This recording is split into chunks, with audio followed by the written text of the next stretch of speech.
Musicality Mondays, Litty Mondays, Litty Mondays.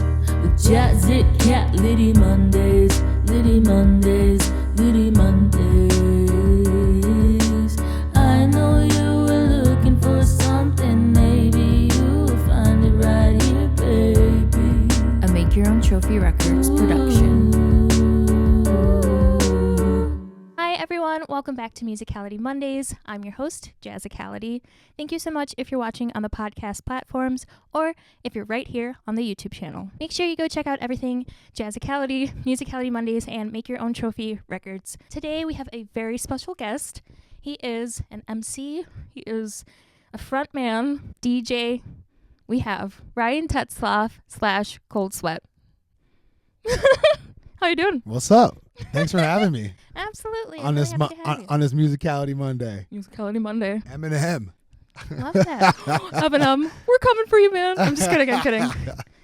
Oh my God, I saw this video where Billie Eilish was talking about how she was so scared of Eminem, and then another video where Eminem's just like, that bitch Billie Eilish is scared of me or something. And so he's like always dissing everybody. So it'd be cool if he dissed Musicality Mondays. Can you do that so that people will check it out? I feel like Eminem was always like, it's like really like tough dude. You know, Yeah. you know. I mean, like he back in the day, you know. But then did you ever see that video of when his daughter like showed him that she was pregnant and he just busted out like the most human, like reaction to being a father, and it was just like, oh man, it's Eminem. Yeah, that's why I think he's not so scary. Yeah. Exactly, because he cried. Because he has a soft spot. You know what I mean? Well, I don't know. Like, I guess his music, it never really scared me. Like, yeah, kind of creeped me out sometimes, but never really scared me. You know. Maybe I missed a couple of records, actually. You should go check out the discography. No, yeah. I mean, Toy Soldier, definitely. I was like, oh shit. Yeah. You know what I mean? That was a good one. It was. So I remember good. that one. Yeah. I played it on repeat, but. Dang, what year did you graduate high school? You're like, how old are you? Yeah, how old are you? I graduated in 2016. Okay, I'm like 6 years older than you. Okay. So that song came out. I think I was in like middle school when that song came out, and it was like such like a different type of Eminem though. It was like not Slim Shady, and it was like kind of more. He was a little bit older. And he was like a little bit more harder. Like he's been on the streets. Like he's like seen some shit. Like that was like the end of like MTV videos. You know what I'm saying? For like sure. I remember like going home after like 7th or 8th grade. I remember like coming home and like sitting in the living room while my family was like making dinner or some shit, and like watching MTV and like I don't remember ever doing that after that time frame because I feel like it just went like that's crazy. You know what I mean? But yeah, I remember like Toy Soldier and like that kind of like music from Eminem. I remember that's funny. That's like I think it's my like favorite era of him. It felt the most authentic. Okay. I think I don't like Slim Shady as much as I like Eminem. Yeah. You know what I mean? Yeah, I was like really young when that stuff was coming out. So like I remember like my name is I remember that in like elementary school, like in my hometown that we had like a skating rink, like a rollerblade rink, you know? And like it was mostly for like elementary school kids, maybe I doubt it really middle school, but like mostly like elementary. Oh, okay. But like, it was like, when you like hold hands with the girl for the first time, rollerblade, it was like one of those spots. But like they totally played like the top 40 of the time, and this is like early 2000s, what I mean? So that they definitely were playing like all those early Eminem songs. Oh yeah, for sure. I remember that. That's awesome. And you mentioned your hometown. Can you tell the audience where you're from? I'm from a town called Minot, North Dakota. It's in the middle of fucking nowhere. It's freezing and it's windy, and I miss it. Oh, that was sweet. You're just like, you probably it sucks, but I miss my friends and my family. I love that. That's really sweet. Nah, Minot's cool. They got like acquired some like new cool like craft brewery spots. There's cool like restaurants. There's cool little like culture down there. You know what I mean? Yeah. And it's like. And like it's cool to see from afar, and shout out everyone in Minot making it happen. Oh yeah, yeah. So how'd you like growing up down there though? Like, well, what's the real? My pops was in the Air Force, so it's not like we're not like from there. You know what I mean? Oh, for sure. Okay. So like we're like the only Tetzloffs in Minot, North Dakota. Wow. You know, so like okay. that was where my dad retired. He had lived all over the world. We were in Germany beforehand. Really? And okay. So I remember like my first memories as a little kid were in Germany because my dad was in the Air Force, and that's just where we were at, right? absolutely. And then we and my mom's from Panama. Oh, So wow. so we were like, we're very. My dad's a white guy from Wisconsin. My mom's from Panama, and we're living in Germany. Love And that. then we moved to North Dakota, and then we like that's the last spot we lived. My parents still live there, and like but it's funny because I'm like, damn, Dad, like I met people that like grew up in like Italy. What's up with that? Wow. Their dad was in the Air Force too. Oh, you're like, that's hilarious. But no, like so it's cool that like we grew up there and like did our thing there, and like my mom's like a high school teacher out there, and then Oh yeah. so like she's we always joke how like because my brother's a DJ, he lives in Panama. And yeah, he's been living there for like 10 years. And then he's a DJ down there, and then I've been doing my music thing here. So him and I are like doing this like music thing, right? That's and amazing. like we're like trying to get our name out and like what I mean? Yeah. But like I cannot tell you how many times I've been in like Fargo and random ass people would be like, "Hey, excuse me. Oh my God. Are you Senora Tetzloff's son?" And I'm like, "How the fuck do you know that?" That is amazing. Like it's countless times. Countless times people have come up to me and been like, I think your mom was my Spanish teacher. Oh my God. Oh my God. That would make me cry. Oh my God. Yeah. That's amazing. So we always joke like she's the most popular Tetzloff. Yeah. Oh yeah. She's the like, most famous one. I was gonna say she's famous, bro. Like Yeah. you'd call your mom. She's like, it happened again, dude. Yeah. Like, but what about me? I'm always like, oh, you want to ask me about my music? Nope.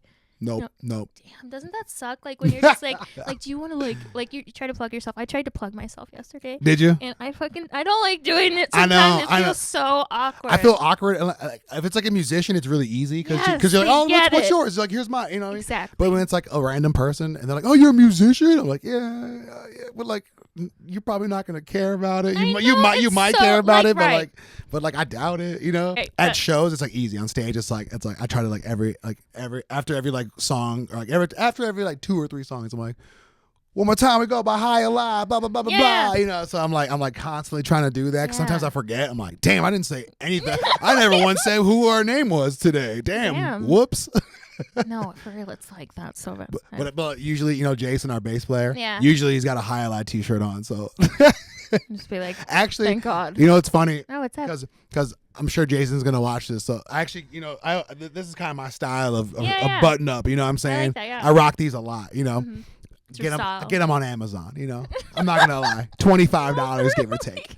But anyways, Jason got me he bought bucket hats, like these old Kangol yes. bucket hats, and basically I basically he let me use them at the Yeah. shows, and I'd be like, all right, here you go, man, you wash it, like these are yours, and he's like, nah, man, that's yours now, you can have it. I was like, and they're not cheap, you know what I mean? Oh my God. So I was like, I'm always trying to like, I was like, oh, thanks, Jason, thanks for the Kangol hat, I'm gonna rock this is cool, my sunglasses, my bucket hat. But I'm always trying to encourage the bandmates to like wear some colors on stage or like wear have some fun with your clothing. Yeah. So I gave Jason a shirt of mine, and he loved it, and his wife loves it. So I'm like, that shirt's yours now. Oh, that's sweet. It's the Brotherhood of the Traveling Button Up. Oh Yeah. my God. That's amazing. Wait, what? I'm trying to think of like something magical that could happen for your guys' story because magical things happen in those pants. Exactly. Yeah. What happened in the movie? We'll figure. I don't know. I don't. Remember. I'm sorry. I doubt. I don't think I read the book even. But yeah, I saw your guys' bucket hats and I thought they were really fun. So Jason's. He's a little bit older than myself. I don't want to say his age on national television.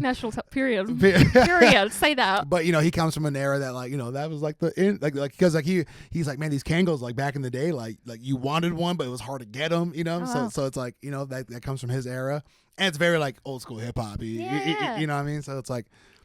And I don't know. I think it's fun. People have been like, "Man, are you guys like related?" Because like he's got the long dreadlocks, long hair. We both kind of have like the same like look. You know what I mean? Yeah. But so it's just like if we can keep on, playing the joke. Why not? Absolutely. Why not? Do you tell people you're related? If they ask, I'm like, sure. Like absolutely. Yeah, sure. Yeah, we are. That's my brother. Oh, that's so sweet. But yeah, how'd you get into hip hop? I was in college at the University of North Dakota. I was like a sophomore. This is like 2011. Okay. And this is how I tell the story. I'm like, man, I was bored one day. I tried like really hard to get like better grades as a sophomore in college and like study and go to the library and get my homework in. I actually tried to make like an actual effort because my freshman year was just like, party. Yeah. This is like new. I'm like I like independence for the first time. You know what I mean? So I tried actually like, buckling down on my studies because I didn't want to fuck up. You know what I mean? Yeah. I didn't want to lose my opportunity that I was given to go there. So I wanted to actually like, finish or whatever. Yeah. So, but one day I think I was like going through like a breakup or something with my college girlfriend at the time. Yeah. And like one day in the library, I was like listening to music. I think I just threw on some instrumentals because I've always loved hip hop music, right? Okay, I've always loved hip hop. My older brother, I got one brother, my older brother Josh. He put me on to he put me on to hip hop like when I was like 12. You know what I mean? Like Tribe Called Quest, like De La Soul, like that style. And then like right around the same time, that was like I like LimeWire was popular, so I could like steal music and like find music. This is like like mid 2000s. Oh, yeah. So like my brother really got me into hip hop, and I kind of just found more, and like that was always my preferred genre. Never in a million years that I think I'd actually like pick up a microphone and like rap. You know what I mean? Oh, yeah. Okay. Like I remember in high school, like at parties and stuff like that, there'd be like all my homies are like in a circle freestyling, and I was like in the back watching because I was like afraid to even try. You know what I mean? Yeah. And this is like like when I was like 17, 18 years old. But so I think I was like 19 when I first started like writing lyrics. I couldn't tell you what my first lyrics were, you know what I mean? Sure, yeah. But they probably sucked. Probably terrible. Mine were too. You know what I mean? Yeah. Yeah. But like I spent like a whole year like either writing in like the library or like in my room, like but basically in secret. Okay. Kind of like trying it out. Wow. You know what I'm saying? Yeah. And like my junior year of college, I played a show for the first time. And it was like a benefit show. It was a benefit show for a friend of ours in Minot that like he's really a well loved guy, and he passed away. He he had cancer, so it was like a benefit show for him. Sorry, to like in the honor of him. But I always tell the joke. I'm like, man, like my first show was in front of like 200 people. Yeah. I thought that was always gonna be like that. Oh. You know what I mean? Like Yes. like you get expectations. like your first show is like. I mean, it's like a benefit show, so obviously there's gonna be like a lot of people there, right, for a good cause. But it's just like, damn, this is gonna be like, this is how it's always gonna be. Let's do it. Damn, this is like a rush that I'm gonna be chasing this dragon forever, And it's just like, it's kind of funny because it's like you have to like not be like stuck in those expectations, you know what I mean? Sure. So like, I was like 20 at that my first show, and then like right around me turning 21, I think I played like my second show in Grand Forks. And the crazy thing about this show in Grand Forks, it was like 2013, February. It was February 2013 at a place called the Hiahli Records in Grand Forks, North Dakota, a little DIY spot, right? Okay. Cool little spot. Shout out Jeremy. Shout out. And it was really cool because like a lot of my friends that I hold to my heart to this day, like dear friends of mine I met at this one show. Wow. We played the show together. It was like hip hop artists from like Fargo and Grand Forks. Okay. And like two of them are like still my best friends to this day. You know what I'm saying? So it's like amazing. and it's crazy how like that happened. You know what I mean? So like I think about that. I met some other people that night that like it's crazy because it's like like that started it all for me. It was like I met some people that were doing the hip hop thing that were like my age and like doing it in like Fargo and Grand Forks. So like that, I think that's what propelled me to keep on doing it because in Grand Forks, Jansen was at the show at the White Squirrel, I believe so, right? It was like another rapper with us. Right? Do you remember? Was that? I remember some people that I can't remember if he recognized was there, but maybe he wasn't there. But like, okay, so shout out Jansonia. Shout out. My buddy Jansen, but like, yes. so he was living in he's from Grand Forks, and Okay. I was studying college in Grand Forks, right? Okay. So like we both started rapping around the same time. Okay. He was a little bit before me, but like we found each other basically on the internet, and we became like the best of friends basically through music. But like because of people like him, I was able to like be motivated to keep on doing it because I'm like, oh man, there's like a scene in Grand Forks to Fargo. You know, we had some people. And like and then like I'm from Minot over here, so I'm like now we can like make this whole like there's only like 4 big towns in North Dakota, you know what I mean? So if you do all 4 of them, you can have a little run, you know? Absolutely. And like so like I think that was kind of the motivation just by finding people that were like my age and kind of wanting to do the same things. That's kind of, and I think that's what really drove me to like keep on writing songs at that age. Yeah. And like keep on like trying to, because I remember like you always like there's a venue called the Aquarium in Fargo, and like that's like the coolest venue in North Dakota, and like that's the one that every musician wants to play at in North Dakota. Like, Okay. and it's like crazy because it's like I played there like a million times. You know what I mean? But like when I was like 20, 21 years old, I was like, I can't wait to play there. I want to play there because it's like you want to like get to Fargo as a North Dakota musician because that's the biggest town. You know what I mean? And it's only like 150,000 people. It's not very big, but you want to get there. You want to play at the Aquarium because it's downtown, and it's like back in the day, like that was like a spot for like hip hop shows, like no other. You know, like all the people from Minneapolis would come there, and like So like so like as like a young 20, 21 year old, you're like you're trying to like get to these venues and like in your hometown, your home state. And it's just so funny because like now I'm like it's so easy now, you know. I can like text the person and I'm like, hey man, is this date available? Hey dude, is this what's up with this? At the aquarium? Anywhere really, like in North Dakota because it's like because it's not like it's okay. not very big, So you got your connections, Yes. Shout out the Aquarium. Go hit up the Aquarium. Shout Go out. hit up Ryan. His name's Ryan too. Go hit up Ryan at the Name Aquarium. twins. Go book your shit. Go book your band or your act at the Aquarium in Fargo, North Dakota. I will. Yeah, you should. You should. Thank you. They'd love you. And like thank it's and like so we like it was crazy like even to come out here like being like a North Dakota kid getting a chance to play a show in Minneapolis that shit was crazy because like I remember like I was still in college when we first got like our show. We first got gigs in like Duluth and Minneapolis, and we'd play at like Honey. Remember Honey? Yeah. Remember Honey? That was like the spot for like hip hop shows. You know what I mean? Oh, I could be wrong. I didn't live here at the time, but like, but like that was like the spot that we always played hip hop shows, and like that was like as like a young 20-some-year-old like traveling out to Minneapolis, which is like a crazy big city compared to where we're all from in North Dakota. You know what I mean? To like play a show here with locals from here like that, like. It was just like those were the things that I think that motivated myself to just keep on doing it and doing it and doing it. You know what I mean? That's incredible. And I used to fucking love just being on the road. I used to love being on the road, you know, and like, oh man, we're going to like way the fuck out this way or way the fuck out that way. And it's just like, I love that. I used to love, like nowadays it's like, let's make it make sense.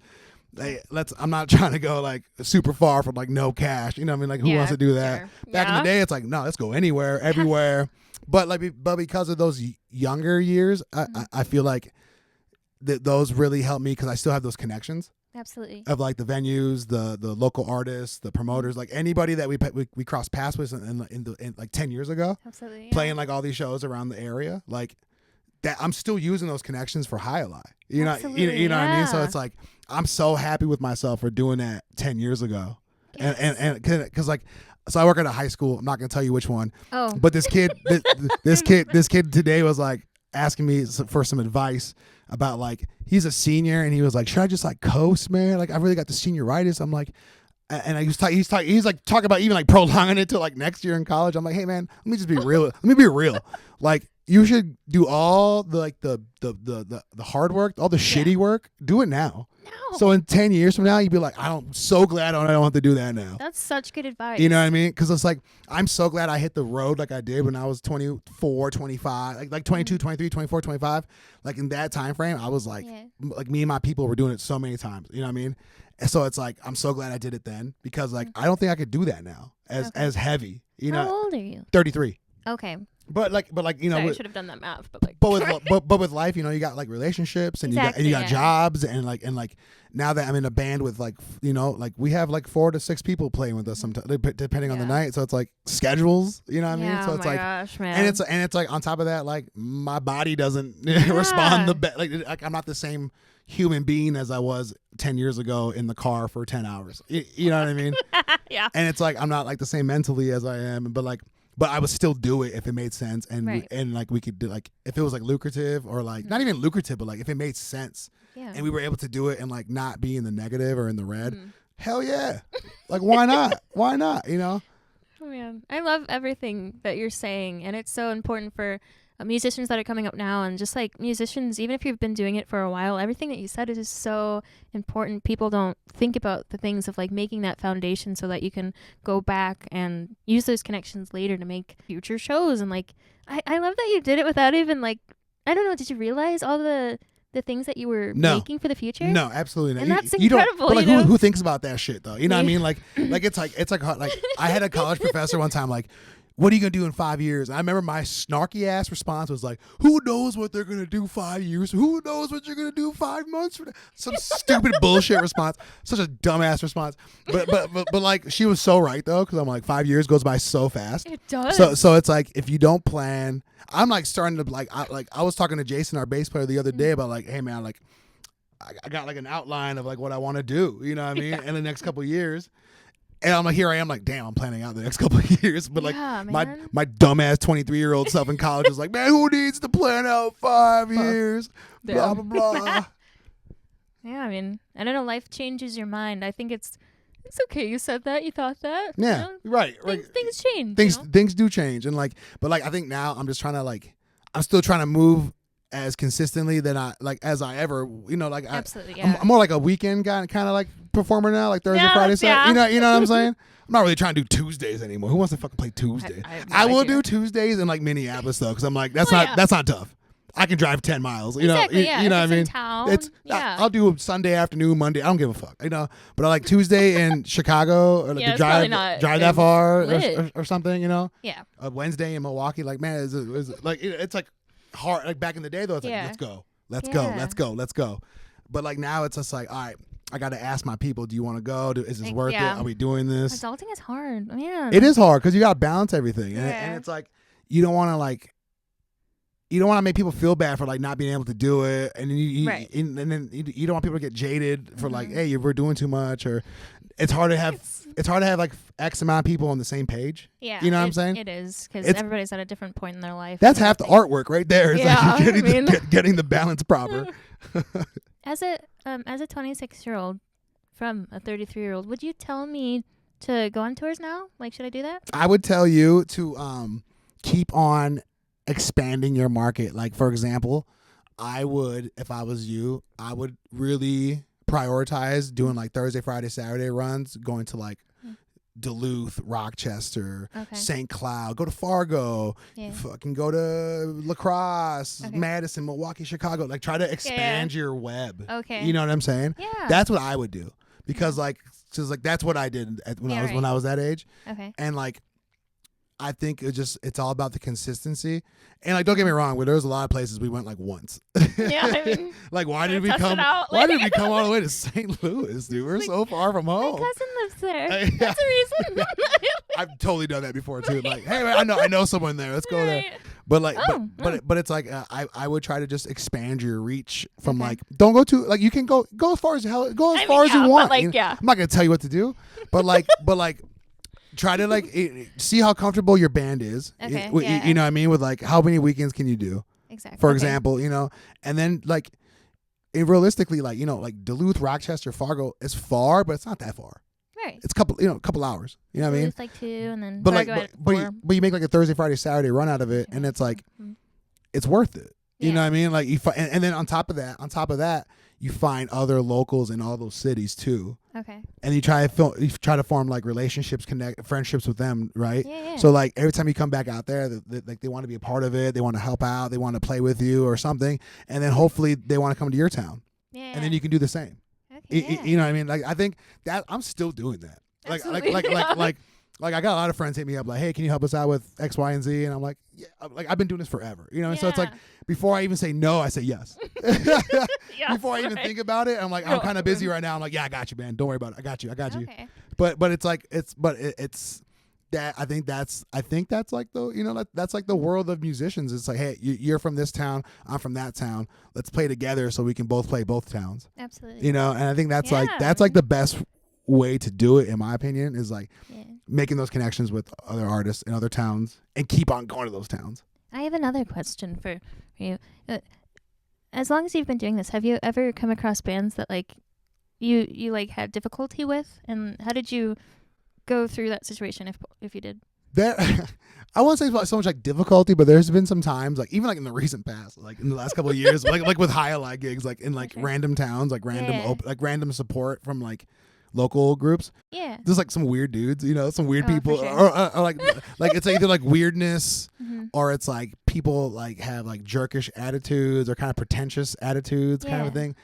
It's really like that. Okay. I've never ever like been in an argument with a band before or like another artist before, even like in the rap world. You know what I mean? Yeah. Like not even like at a rap battle. You know what I mean? But it's like I haven't really had problems like that. But like you encounter people that have like shitty attitudes though. That's that's a constant though. You'll encounter that every walk of life. But like there's been times and like my Hiahli bandmates who are watching like. Think about the last couple summers on our runs. We've encountered some people. How do you like? Do you let it roll off? You just you just kind of you kind of roll. What we do is like we roll off of it, and we just roll it like we look at each other like when it happens, and then we laugh about it later. Like, that motherfucker really said that. No, for real. That's crazy. But like like I feel like I've never really encountered like when you see like bands fight other bands in like movies or something or like sure I've never done that. I've never seen that. Like, there's actually this. Do you know Tim, saxophone player from Kingstrom? You know what I'm talking about? No. Tim, wait, maybe. But I don't know. He's got this viral video of him playing saxophone for this band he was like subbing in, and they were playing in Austin, Texas, which I used to live in Texas, so I knew I knew this venue. And then like I don't know what really happened, but like a fight broke out between like the band on stage and the other band that wasn't on stage. And all of a sudden, everyone leaves the stage besides Tim, and Tim starts playing the saxophone as people are fighting. And you can and you can see people fighting like in the bottom part of the video, and he's just on stage. He's like, nah, fuck that bullshit. I'm gonna keep playing. It's funny. Go look for it. You find it. No, because I want to see that video. That's amazing. I deal with high school kids every day. Yes. So like, I get cussed at all the time. Well, I guess. Come on, yo, it's high school kids. I mean, I just wasn't like that. I wasn't either. Like, I wasn't either. But like these kids today, man. But getting cussed out by like a 15-year-old is like your words mean nothing to me. You know what I mean? Okay. Like in my back of my head, sometimes I'm like, that was funny. Don't laugh, but that was funny. So it's like words to me are just like. Because I tell kids all the time, like if kids having a problem with another kid because they're picking on them with words, I'm like, dude, just they're words. Like, why are you even giving energy to words? But what about actions? Actions are different because actions can cause actual violence and actual damage. But words are like if someone's making fun of you or something. Because I'm saying this from being a younger brother. You know what I mean? Yeah. If someone's making fun of you, either you gotta like just like laugh it off and like. I think my thing was like I think I learned how to like shoot back.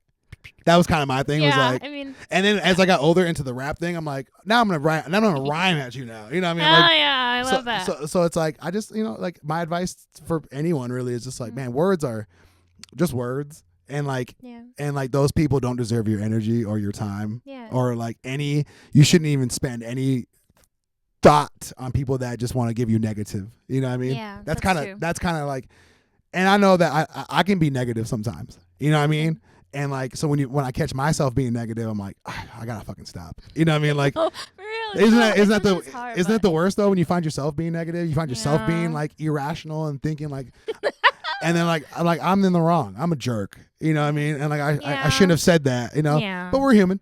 Exactly. We're human, but like and I say that words don't hurt, but I know that my words have hurt people before. And it sucks. You know what I'm saying? Oh my god!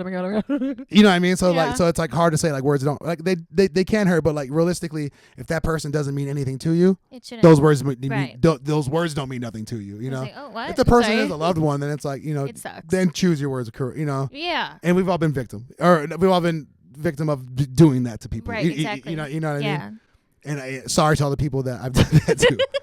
No, me too. I mean, there have been times where there's a disagreement or I'm angry or tired or whatever the case may be, but, genuinely sorry for anything that I've done. I'm not going to lie. My bass player, Jason, he has to hear all my bitching. Oh my God, you know what I'm saying? Yeah. He's like the person I vent to. I vent to Sam. Yeah, I mean because it makes sense, but I vent to my fiance too. But like, outside like music stuff though, like band, like I'm like it's always Jason, and I'm like sorry Jason, but like blah, you know what I mean? Yeah, because you need someone. Because it'll be about anything, you know what I mean? But like this fucking gig, this fucking venue, you know what I mean? Oh, you got mail? This is Sam. Tell him hi. Okay, that's one line. Shout out Sam. He saved us one time. He saved us many times actually in the month in the month of December.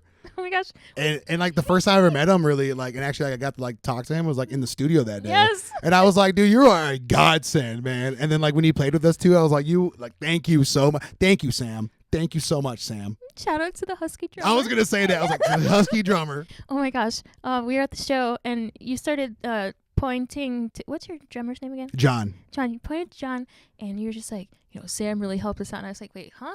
Because it had been a little bit. Yeah. And then I was like, oh yeah, he did that. And so like he was telling me all about it. He's like showed me your guys' music. I was like, I fuck with them. I was like, hell yeah. And then like, he's like practicing and everything. He goes to the studio. He's just like, these guys are awesome. Like it was just so cool. Yeah. Like No, I was an instant fan of you guys. And dude, we fucking loved him from the start too. like period. you'll hear this. Please tell him, Yeah. But it's like, man, like Sam saved us, so it's just like I'm always gonna. If Sam ever needs a fucking ride home from somewhere, you call me, Sam. Oh my god. You got a flat tire, you let me know. You let me know. You let me know. We gotta play more shows together though. Oh my god, it was so fun. I actually I actually met y'all last year at Sandhill Crane. And that's another reason I was just like, yeah, let's play a show together because he brought that to me and then you obviously messaged me. But I was like, oh my god, I love that guy because he was like telling me who you guys were, and I loved your energy. Like you were just like, next on the stage, Jazicality. I don't know everything that you said, but I was just like, I like this guy. And it was funny because like I kind of got asked to do that, and I was like, I don't know what I'm doing because like Joe's like, we'll just do it together and we'll host. I'm like, I don't know what the hell I'm doing, but I was like, I had so much fun doing that last year. I had such a good time doing that. And then you performed a song, I think, with Space Monkey Mafia. I was like, this guy's fucking awesome. Like, where did he come from? Oh, yeah. I'd never met you before. Yeah. And I'm just like, I'm going to see you again. Yeah. And then we did. It was crazy. Hell yeah. That's really crazy. Full circle moment. Full circle. That's a cool little festival too out there. Yeah. I really enjoyed that. Yeah. Me too. Very much so. Very loving. A lot of emotions out there. Yeah. Shout out Sandhill Crane. Shout out Sandhill Crane. And Joe Barron. Yes, Joby. What a beast. No, yeah. What a beast. I love him. Joby is a beast of a person. And I called in my calendar. I didn't know it was what the festival was called, and I called it the Joe Barron Festival until I got there because I was just like, I don't know what this festival is, and then I read about it when he sent me all the information. I'm like, this is the Joe Barron Festival. I love seeing like he plays in so many bands. And it's like I feel like there's been some times where I've gone to a show. I'm like, Joby plays bass in this band. I didn't even know. That's amazing, and he's so sweet. I love Joe. Yeah. He's probably he's one of the first Space Monkey Mafia members. I was like talking like it was like I met Tim a long time ago, and but Joe was always like the booker, so Joe and I would always talk. You know what I mean? Because it was like, hey, who do you know in this town, and vice versa. You know what I mean? A bunch of like communication, like, hey, what venue should I hit up? Who do you know over here? Really cool. But like Joe, so I've been like communicating back and forth with Joby for years, man. And he's such a cool dude, and like shout out Joe Barron. Shout out. The biggest shout out that we've ever had in Musicality Mondays history. Boom goes to Joe Barron. Does. I was like, what are you calling him? But Joby. Joe B. But you say Joby, and that sounds Joby. Cool. I know. Joe B. Like Joe Barron. Yeah. There's so many Joes. There's just so many Joes. There's also a lot of Sams. There are a lot of Sams. When we went to school together, there were 9 Sams in our class. Damn. I'm saying, bro. Where'd y'all go to school together at? McNally Smith. And there was 9 Sams in the class? Sams, jeez. I don't know if it was that like Sammy, Samantha, Sam, Samuels. Oh my god, I think there actually was 9 Sams in that one writing and research class. Did you go to McNally? We went there in 2016. When they closed? Yeah. Damn. No, it closed in 2017. One of my best friends, I won't say his name because I don't know if he wants me to like attach his name to this story, but like one of my best friends, him and his now wife moved down here for him to go to McNally in 2017. Oh my god, that's so sad. So like they moved down here. I want to say in like August or September of that year, like literally specifically to go to school there. You know what I mean? And then that happened. But he's doing great. Good. If you see this, my friend, who I don't want to say named just because I don't want to attach the story to, but like he's doing fantastic things in the Twin Cities. So it's like, he did not need school one bit. You know what I mean? Yeah, he's crushing it right now. So like, shout out my friend. I don't want to say his name, but you know who it is. You know who it is. You know. So were you still in school when that happened? Yes. Then? Oh man. So what happened? I was in a recital. Now I'm interviewing you. Okay. I love when that happens on the show. I'm like, oh shit, I'm gonna reverse. We were in a recital. They sent out an email that night as the recital was about to start saying a very sad day. But before that, I saw one of my teachers crying, and I'm just like, oh man, she's having a terrible day. And then the email gets sent out, and everybody's like whispering, and I'm like, what the fuck? And then somebody's like, the school's closing, and I was like, what the fuck? And then I looked at my phone, and I was like, what the fuck? Like it was a mess. Damn. Right before recital 2 was crazy because like you couldn't wait one more day, bitch. Like until we get home, like it was. So what happened to you? Like your credits? Your credits still good? Yes, they were for people who went back to school, but I didn't want to go back to school because I was only going to school for music. Like I probably would have not gone to college. So did you come here from Illinois to go to McNally? Yes. Well, I've met a lot of people that live here that went even further to come here for, you know what I mean? Like, yeah, man. Yeah. And then I think 1-ish or 2 years later, IPR closed. I wasn't gonna go there. Oh, IPR closed too? Shit, where have I been? Where have I been? No, yeah. Dude, I made a mistake in high school of like clicking a box on their website, and the dude called me so many times to recruit. What? Oh, because he's like a recruiter, you know what I mean? But You're I'm like, how much a semester? Click. You're like, please don't call me again. I was like, that's an astronomical large number for a 17-year-old, man. Like, College is kind of crazy. Y'all got diversity scholarships at IPR? What's up with that? Like, tuition waivers? Soy Latino. Oh my God! Do people think that you're all different kinds of ethnicities? So I'm Hispanic, right? I'm half Panamanian. You know, my mom's from Panama, right?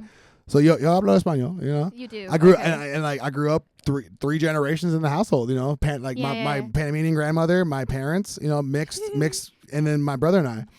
Everyone thinks I'm like Samoan or like Hawaiian. Okay, but you wear those shirts. Like, you know what you're doing. I'm just like, don't act like it was. I get Native American a lot. Yes, that's what I you know what I mean? I've gotten Asian like once or twice. You know? Yeah, I get it. I'm sorry. I think everybody's everything. But people like frequently ask me, especially at like the school I work at, because like the kids will be like, "What are you?" You know, like because they want to know. They always want to know, like, "What are you?" You know. I specifically don't ask that because I hated when people did it to me, but I'll ask and I'll rarely do it because I just know how. What's your ethnicity? Feels. What do you think it is? Half black, half white. No, I mean, so I technically I'm part French, black, and so okay. Yeah, but people always say French is white. Get out here. No, because that's what people. And I'm just like, no, it's not like. And it's crazy because my grandma looked white, and then my mom is. I'm not gonna say she looks white because she'll watch this. I'm sorry. Okay, listen. She's light skinned. Yeah. And so her dad was really dark and her mom was really light, and so she came out lighter, and then but our family's like a rainbow. Is yours like a rainbow? No, not really. Oh, it's okay. it's like Wisconsin or Panama. like straight, but like straight up though. It's like there's like nothing out. It's like Wisconsin, middle, Stevens Point, Wisconsin, or Panama. That's it. That is it. That's it. But yeah, people have thought that we're Hispanic. Or, yeah. I don't know. I've gotten all sorts of things, but I can't remember them right now. But I thought the Hispanic one was cool. I'm just like, period. I always laugh. I'm like, okay, one time we were playing a show at the Amsterdam. Yeah. It was a Soctopus release show. Shout out wow. Soctopus. Shout out. Man, I think you were there. I think you were there. I think you and Sam were there. You and Sam were totally there. Oh wait, yeah. But I was at the merch table, right? Yeah. This drunk dude was like, him and his buddy were like at the merch table, like talking to us and whoever else was over there. And this dude, granted, I probably was wearing one of my colorful shirts. You know what I'm saying? Granted, I probably was. You'd be doing it to yourself. But I got this long hair too. But I never once said I'm from Hawaii or I never once said that on stage. Never. If anything, I say North Dakota. Yeah. You know? But this drunk dude was like, so like, when did you move here from Hawaii? And I was just like, that's crazy. Because I was tripping. I was like, did I say that on stage or something? I'm like, why would I say that? Yeah. But I was like, or is this guy like racist? Un poco. But I was like, it was like that's kind of funny though. This drunk dude, like, so when did you cross the ocean to come here, man? There's this I didn't choose what I was. You know what I mean? You know, yeah. I'm happy with that, with what I am, but I didn't choose it. You know what I mean? Do you ever feel like you can't or you're not accepted into a certain area of people? Or is that just country bars. sorry, what? Oh, you feel like you're not honky tonk bars. Like you feel like you're not accepted there? Or like I'm just joking. Oh, I'm sorry. I really don't. Like I feel like just because I feel like I kind of can blend in in many like say okay, when I'm in Europe, I'm an American. Right? You know what I'm saying? Yeah. Cuz like it's hard to hide that. Yeah. You know, as soon as I speak English, it's like you're not from England, you know. And it's like but when I'm from when I'm you know, I could be white here, I could be brown here. You know what I mean? Let's be real. Like that happens a lot. You know what I mean? It does. Depending on who I'm with. True. You know, I could either be the darkest one in the room or the lightest one in the room. like that happens too, you know? like my job, I'm the lightest person on my team. That's never happened before in my life. Wow. Never in my life. I mean, it's never like that in my life. But I love it. I love it because it's like I'm around different cultures. I'm around different religions. Even no, I've before moving to the Twin Cities, I've never really been around like Muslim people. You know what I mean? Because North Dakota, like this is not a large population, so it's like really cool to learn about it and be around it and hear it and like get to celebrate the celebrations with them. You know what I mean? Like I love it. I love all that kind of stuff because it's like, like I want to learn. I want like teach me about it. You know what I mean?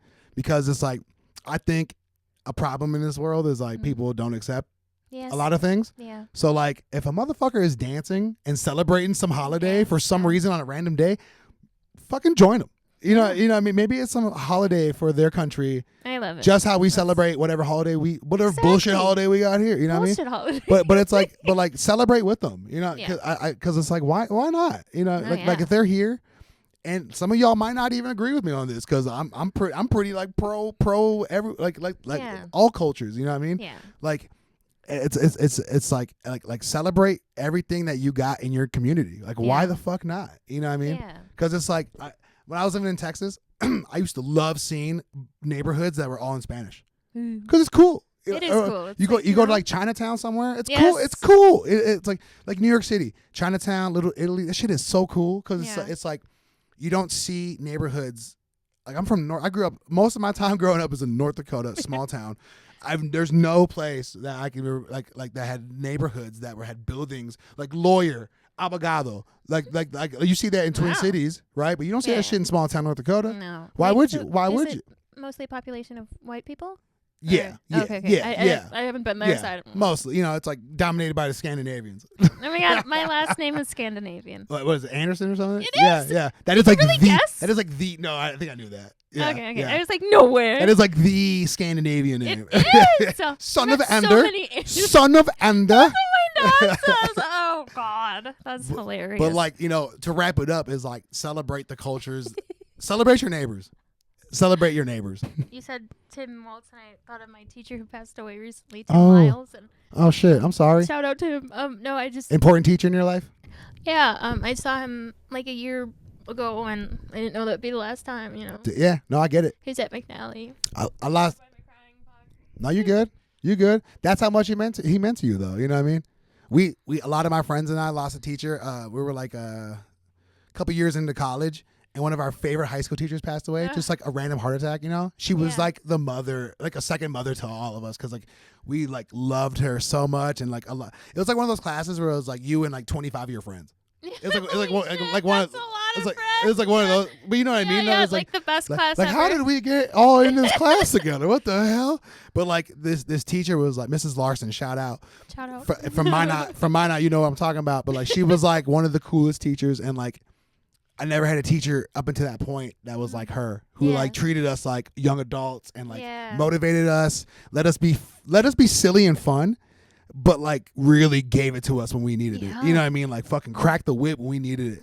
But like those are the best ones. Yeah. Those are the best ones, and like that's why you're because like and you think about them still, and that's why you're getting emotional because it's like I was like that too when ours passed away because it was like whoa, like this is like a big person in our life, you know, like that was like we were like so many people are connected with this person.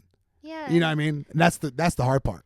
And he was, I don't know if I said it already, but he was a teacher at McNally. Yeah. Everybody there is just like family. So totally. So a lot of people are feeling that. Yeah. Yeah. I'm sorry I'm sorry for that loss. Thank you. Damn. He like announced it on Facebook.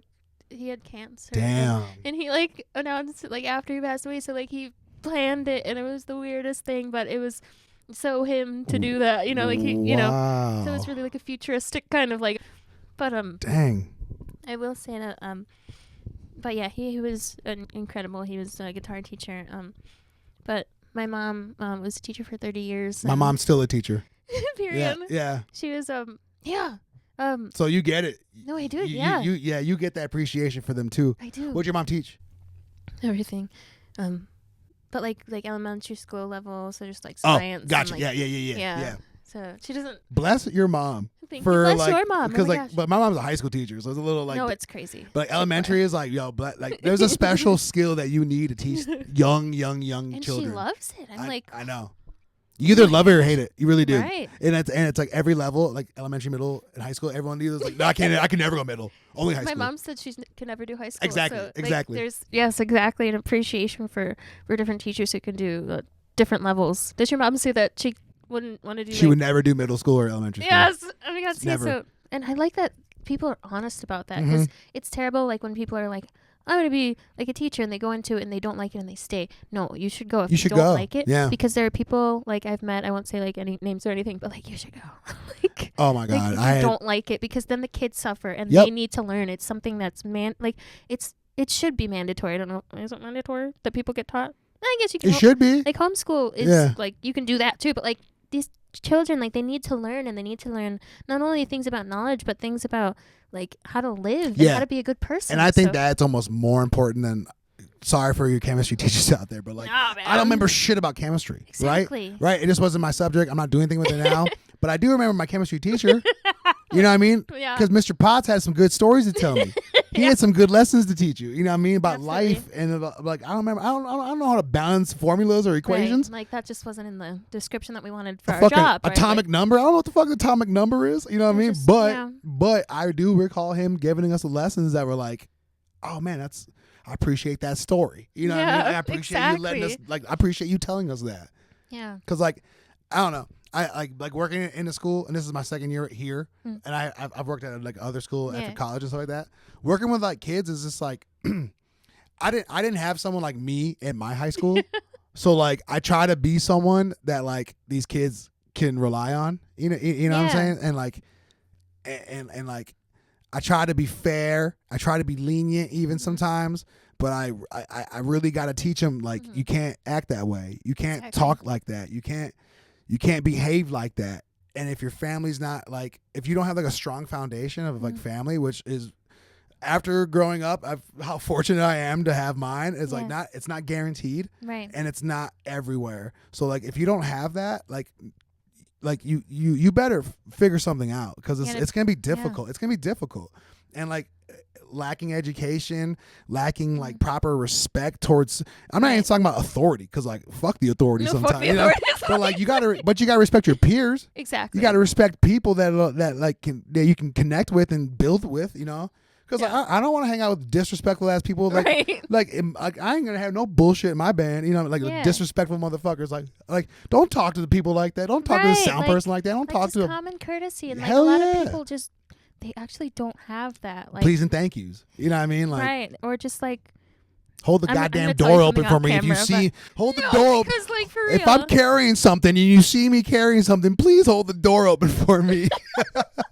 You drop that shit.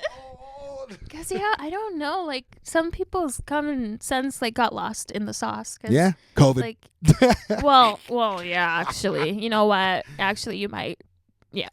I was talking to some coworkers today. I'm like, we don't believe in gender roles. Or Yeah. I cook all the time. Oh, yeah, I love do that. our laundry. You know what I'm saying? I Yeah. don't really clean that much, but I like to cook. I like to cook, so I do a love lot of that. the cooking because Yeah. it's like I enjoy it, and my partner she doesn't enjoy it to do it as Yeah. much as I do. Right. She likes to do it with me, but she doesn't like to like spearhead it as much as I do, and I like to do that. So it's like, Yay. let me do it. You know, That's a nice balance. I like to take my time and like be nerdy about cooking, and like I'm watching all these. But your you know, food good? Damn. I love cooking though. You know, if there's nothing better than cooking a great meal yourself and like damn, and there's nothing worse than cooking a meal yourself and be like fuck. No, it's true. I've been trying to make sourdough bread, You know, Ooh, how's that going? my dad gave me like a starter, and I've been trying to like keep it feeding it and feeding it and feeding it. I'm not familiar with the process. That's a but- Wu-Tang Clan reference. Oh, But yes. shout out Wu-Tang Clan. Shut up. But like, so I'm trying to make sourdough bread, right? Yeah. And a few times my loaves have come out pretty decent. Okay. Like, you know, I'm trying to like just figure it out. You know, Yeah. it's kind of the chemistry class I didn't know. You know, but like I made this big ass loaf yesterday. I waited like 30 hours. Damn. I found this recipe on ChatGPT. You know what I Yeah. mean? And like I followed it to a T. It looked great. It Yeah. looked great. You know, like the Yeah. raw dough of it. I was like, oh, this is gonna cook nice. I cook it. Take out the, you know, I do everything. I fucked up somehow because the inside was still raw and the outside was like cooked. And I was like, I spent a day and a half getting That's this thing insane. ready.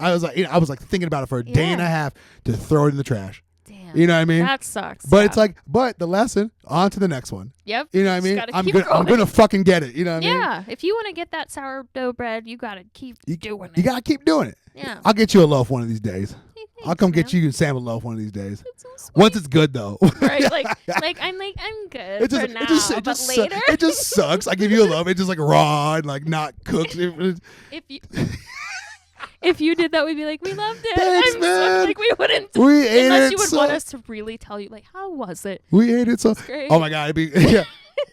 two out of 10, bro. It sucked. It sucked. I did eat it though. It sucked. No, if we still, yeah, that'd be funny. Yeah, you could do like a food critic thing on Musicality Monday. That's funny. That'd be kind of funny actually. Taking sponsors now. I am taking sponsors. If you'd like to Are you give taking us money- sponsors? yeah, I mean that'd be good. I'm kind of like trying to think of a way to like run ads for people, you know. Sponsors are now accepted for Musicality Mondays by Jazicality. You heard it here first, people. By Jasmine, son of Ander. Oh my god. This is gonna be a good promo part of the show. And it Can you put it Jasmine, comma son of Ander on your title, like on the name title of the show? yes. That'd be hilarious. Wait, where? Like on the which part? Like on like right here, like on the ticker. You know, Oh, wait, it'll be right here. like Yeah. right here. Oh, okay. Son of Ander. I can do that. I can do, and then my dad will be like, "Huh?" Huh? Because he says that. I'm not Ander. Sorry. My hometown actually has my hometown of Maya, North Dakota is world famous for having like I'm fact check me later, internet, but I'm pretty sure the Norse Husfest is the largest gathering of Norwegians outside of Norway, and it happens in my hometown of Maya, North Dakota. Is that NORS? Norsk. Oh, The okay, Norse Husfest, Norse Kusk. which I think Husfest means like fall festival, I think. Okay. Or like Hust is That's like great. fall. Yeah, I've only been once, and I've never felt more out of place. Thank you. No, I'm kidding. I was in high school, and I was there Yeah. to like me and some friends were there to like volunteer to like help with something, Yeah. but I was also on crutches because Oh. I had like broken an ankle or some shit. Oh. You know what I mean? So like, not only was I like the only Hispanic person in this entire convention center with like thousands of other people, but I was also on crutches. Damn. So I was like, Okay. I've never felt more out of place than that moment in my Yeah, when you life. said the crutches, I was like, oh, Yeah, that added like, because it was like you could hear me too. So it was like people are like, "Oh, who's here?" Oh, it's like, who you? but like I've like never, and like no one treated me differently. No one was poor toward me, but I just like I never felt like the oddball out. You know what I Yeah. mean? I'm like, this is the Norwegian festival. What made Vamonos. You know? what made, no. But I was like, this is so weird. You know what I mean? Like, Yeah, and it's hard not to feel that way sometimes. absolutely. It really is. Where did you find your rap voice? It's funny. Self-consciously, I'm always like, man, is my voice like annoying? Is my voice? No. But Really like like Yeah. I think we all like We do. are self-critic, But like, if it's the one most consistent thing that I've been told, it's like, I really like your voice. It's really I've good gotten for that rap. all the time. Realistically, I've always had a raspy voice. Mhm. I smoke weed. I'll admit it. Period. It's legal now. But I also like like grew up like in my room was like in the basement for quite a few years growing up, and like pretty sure that like may have like Oh. like some like some humidity effects in the basement, like I'm probably wrong, but like I was gonna say, you should go to the doctor, make sure. no, you're good. I'm probably wrong. I'm probably just Go to the doctor. I mean, I feel great, but like, but like I've always had like a raspy voice. Yeah. You know what I mean? It's probably not the humidity. I don't know. I'm probably just making that shit up. I'm sorry. I Yeah. just care about humans' health and all Appreciate that. it. I do have insurance. I should probably go. Yeah. But I don't know. My rap voice has always kind of been like this. Yeah. But I've worked at it for so long now that like. Yeah. I didn't, when you go back to listen to songs of like years ago, you're like, damn, this sucks. Like my voice sounds so weird, or like my flow, my cadence is just so off, and like, so I kind of like, but like, I've always kind of sounded like this. I feel like, like on a microphone, I feel like because like when you talk and when you like perform or record or whatever, it's like. Kind of the same in a way, because not for me, not for you. You're singing, but like for me, it's like kind of the same. You know, it's like altered, like just slightly. I feel like, because I feel like my voice right now, hella raspy. You know what I mean? And when I rap, hella raspy. Yeah. But like I got like inflection kind of, and I talk. I talk loud too, naturally, and kind of like bassy. I feel like, and I think I've kind of like. Kept on working at it because that was the one consistent comment I always got. Not like, hey, your rhymes are dope. Hey, man, your cuts, your DJ scratches are dope. Hey, man, like it's your voice. You got a great voice. I'm like, hey, I'll take it. You know what I mean? I don't know. It's just like, I don't know. It like hits you in the face in the best way. See, but that's for me learning that. Okay. So like now. I know how to like. Not every performer can like command the microphone or the stage, right? And I try to like boom from the get go. And you do. You know what I mean? And it's like I don't have to be like, listen here, motherfuckers. You know, I don't have to say that. You know, I can be like, yo, what's up? We go by Hiahli. What's up? Thanks for coming out tonight. Start the show. And then it's so great. Like someone told me recently, they're like, it was like another musician. And they're like, I don't know how you do it, man, but you're so effortless. You can get people's hands in the air. I'm like, I don't know what I do either. Like, but like one of my homies I grew up with, who also is like he's a rapper, and like he always makes fun of me. He's like, you lead a good chant. That's hilarious. Oh my gosh. But like, I love to do the call and responses, like the Allen Iverson one, and like I love to get the crowd. Like, I'll do like this, you know what I mean? And it's just like it's like a brain game with the crowd. Like, sing with me now. Yeah. But like realistically. It's really fun, like, and I'm kind of going on a tangent now, but it's like I like to like being the microphone person. It's kind of psychology too, because you have to read the room, and you have to like adapt to the changes as it goes on, right? And it's like because you can tell when people are like digging it or like or like I don't know. It's kind of like, and this kind of comes from like me DJing too. It's like you got to read the room. We really do have to read the room, and it's like. So on the microphone, like too much banter could like be kind of a bad thing. Yeah. You know what I'm saying? Sure. Like shut up and go to your next song. You know, like, but it's like I've caught myself like, okay, that joke didn't hit. Okay, I'm talking too much. Okay, I got to stop talking. Please start the song. Because you know when like someone's like the drummer, like I just gotta do this real quick. Yeah. I'm like. Hey everybody, because it's like it's kind of hard to be like a stand-up comedian too. You know what I mean? Thank you. I got obsessed with stand-up comedy, and I was just like, I'm a comedian now. Isn't it so comedy. great? Have you ever done it before? A little bit. So like I'll be at a show and I'll try to do my little whatever. That's different though, because people are like, but like, have you ever done like actual stand? Okay, I did. That's so scary. I did it like once, and it was fucking terrifying. I did it in Fargo, and I was like. I've done like comedy roasts, but that's different because you can like kind of come prepared and like people can help you with the jokes or whatever. But like a stand up, like granted you can write those jokes too. But I tried doing it one time and like kind of freestyling it, and I only did it because it was like two of my comedy friends from Fargo were there and like three strangers. So I was like, this is the perfect time to do it. You know what I mean? Yes. 2 minutes is like terrifying when you don't know what the fuck you're talking about. You know what I mean? What do you if I'm rapping, I can black out and just close my eyes and like muscle memory. Yeah. But like a joke. Like what if it doesn't land? It's so hard. It's so hard to like hit it. You know, when you write a song, it's like, okay, here's your lyrics, the hook, like the format. It's hard. You have to do the same thing for the joke, the setup, the punch. You know, like, and it's like it's so hard to do that. It's so. Shout out all you comics out there having a great time telling jokes and doing a good job at it. I have a very big respect for you. Tough job. Lots of respect coming from Musicality Monday right now. Right.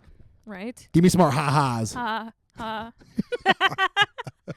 my god. But yeah, I wanted to be a comedian for a while. Like, who's your favorite? Oh yeah, right now it's Josh Johnson. Oh, the guy from the Daily Show. Yes. Yeah. Yeah, he like posts every other day or like every Tuesday, something like that. I know who you're talking about. Yeah, I like him. It's crazy. Yeah, he's funny. He has great comedic timing and like he's brilliant. And he's Yeah. just always talking about the newest thing. Watch him like get like a TV show, like a hope so, you know, man. but like those Daily Show people, like they get like, you know, those people go on to do cool things. Stephen Colbert was on the Daily Show like 20 years that's ago. funny. You know what I mean? So was Okay. John Oliver. Wow. Yeah.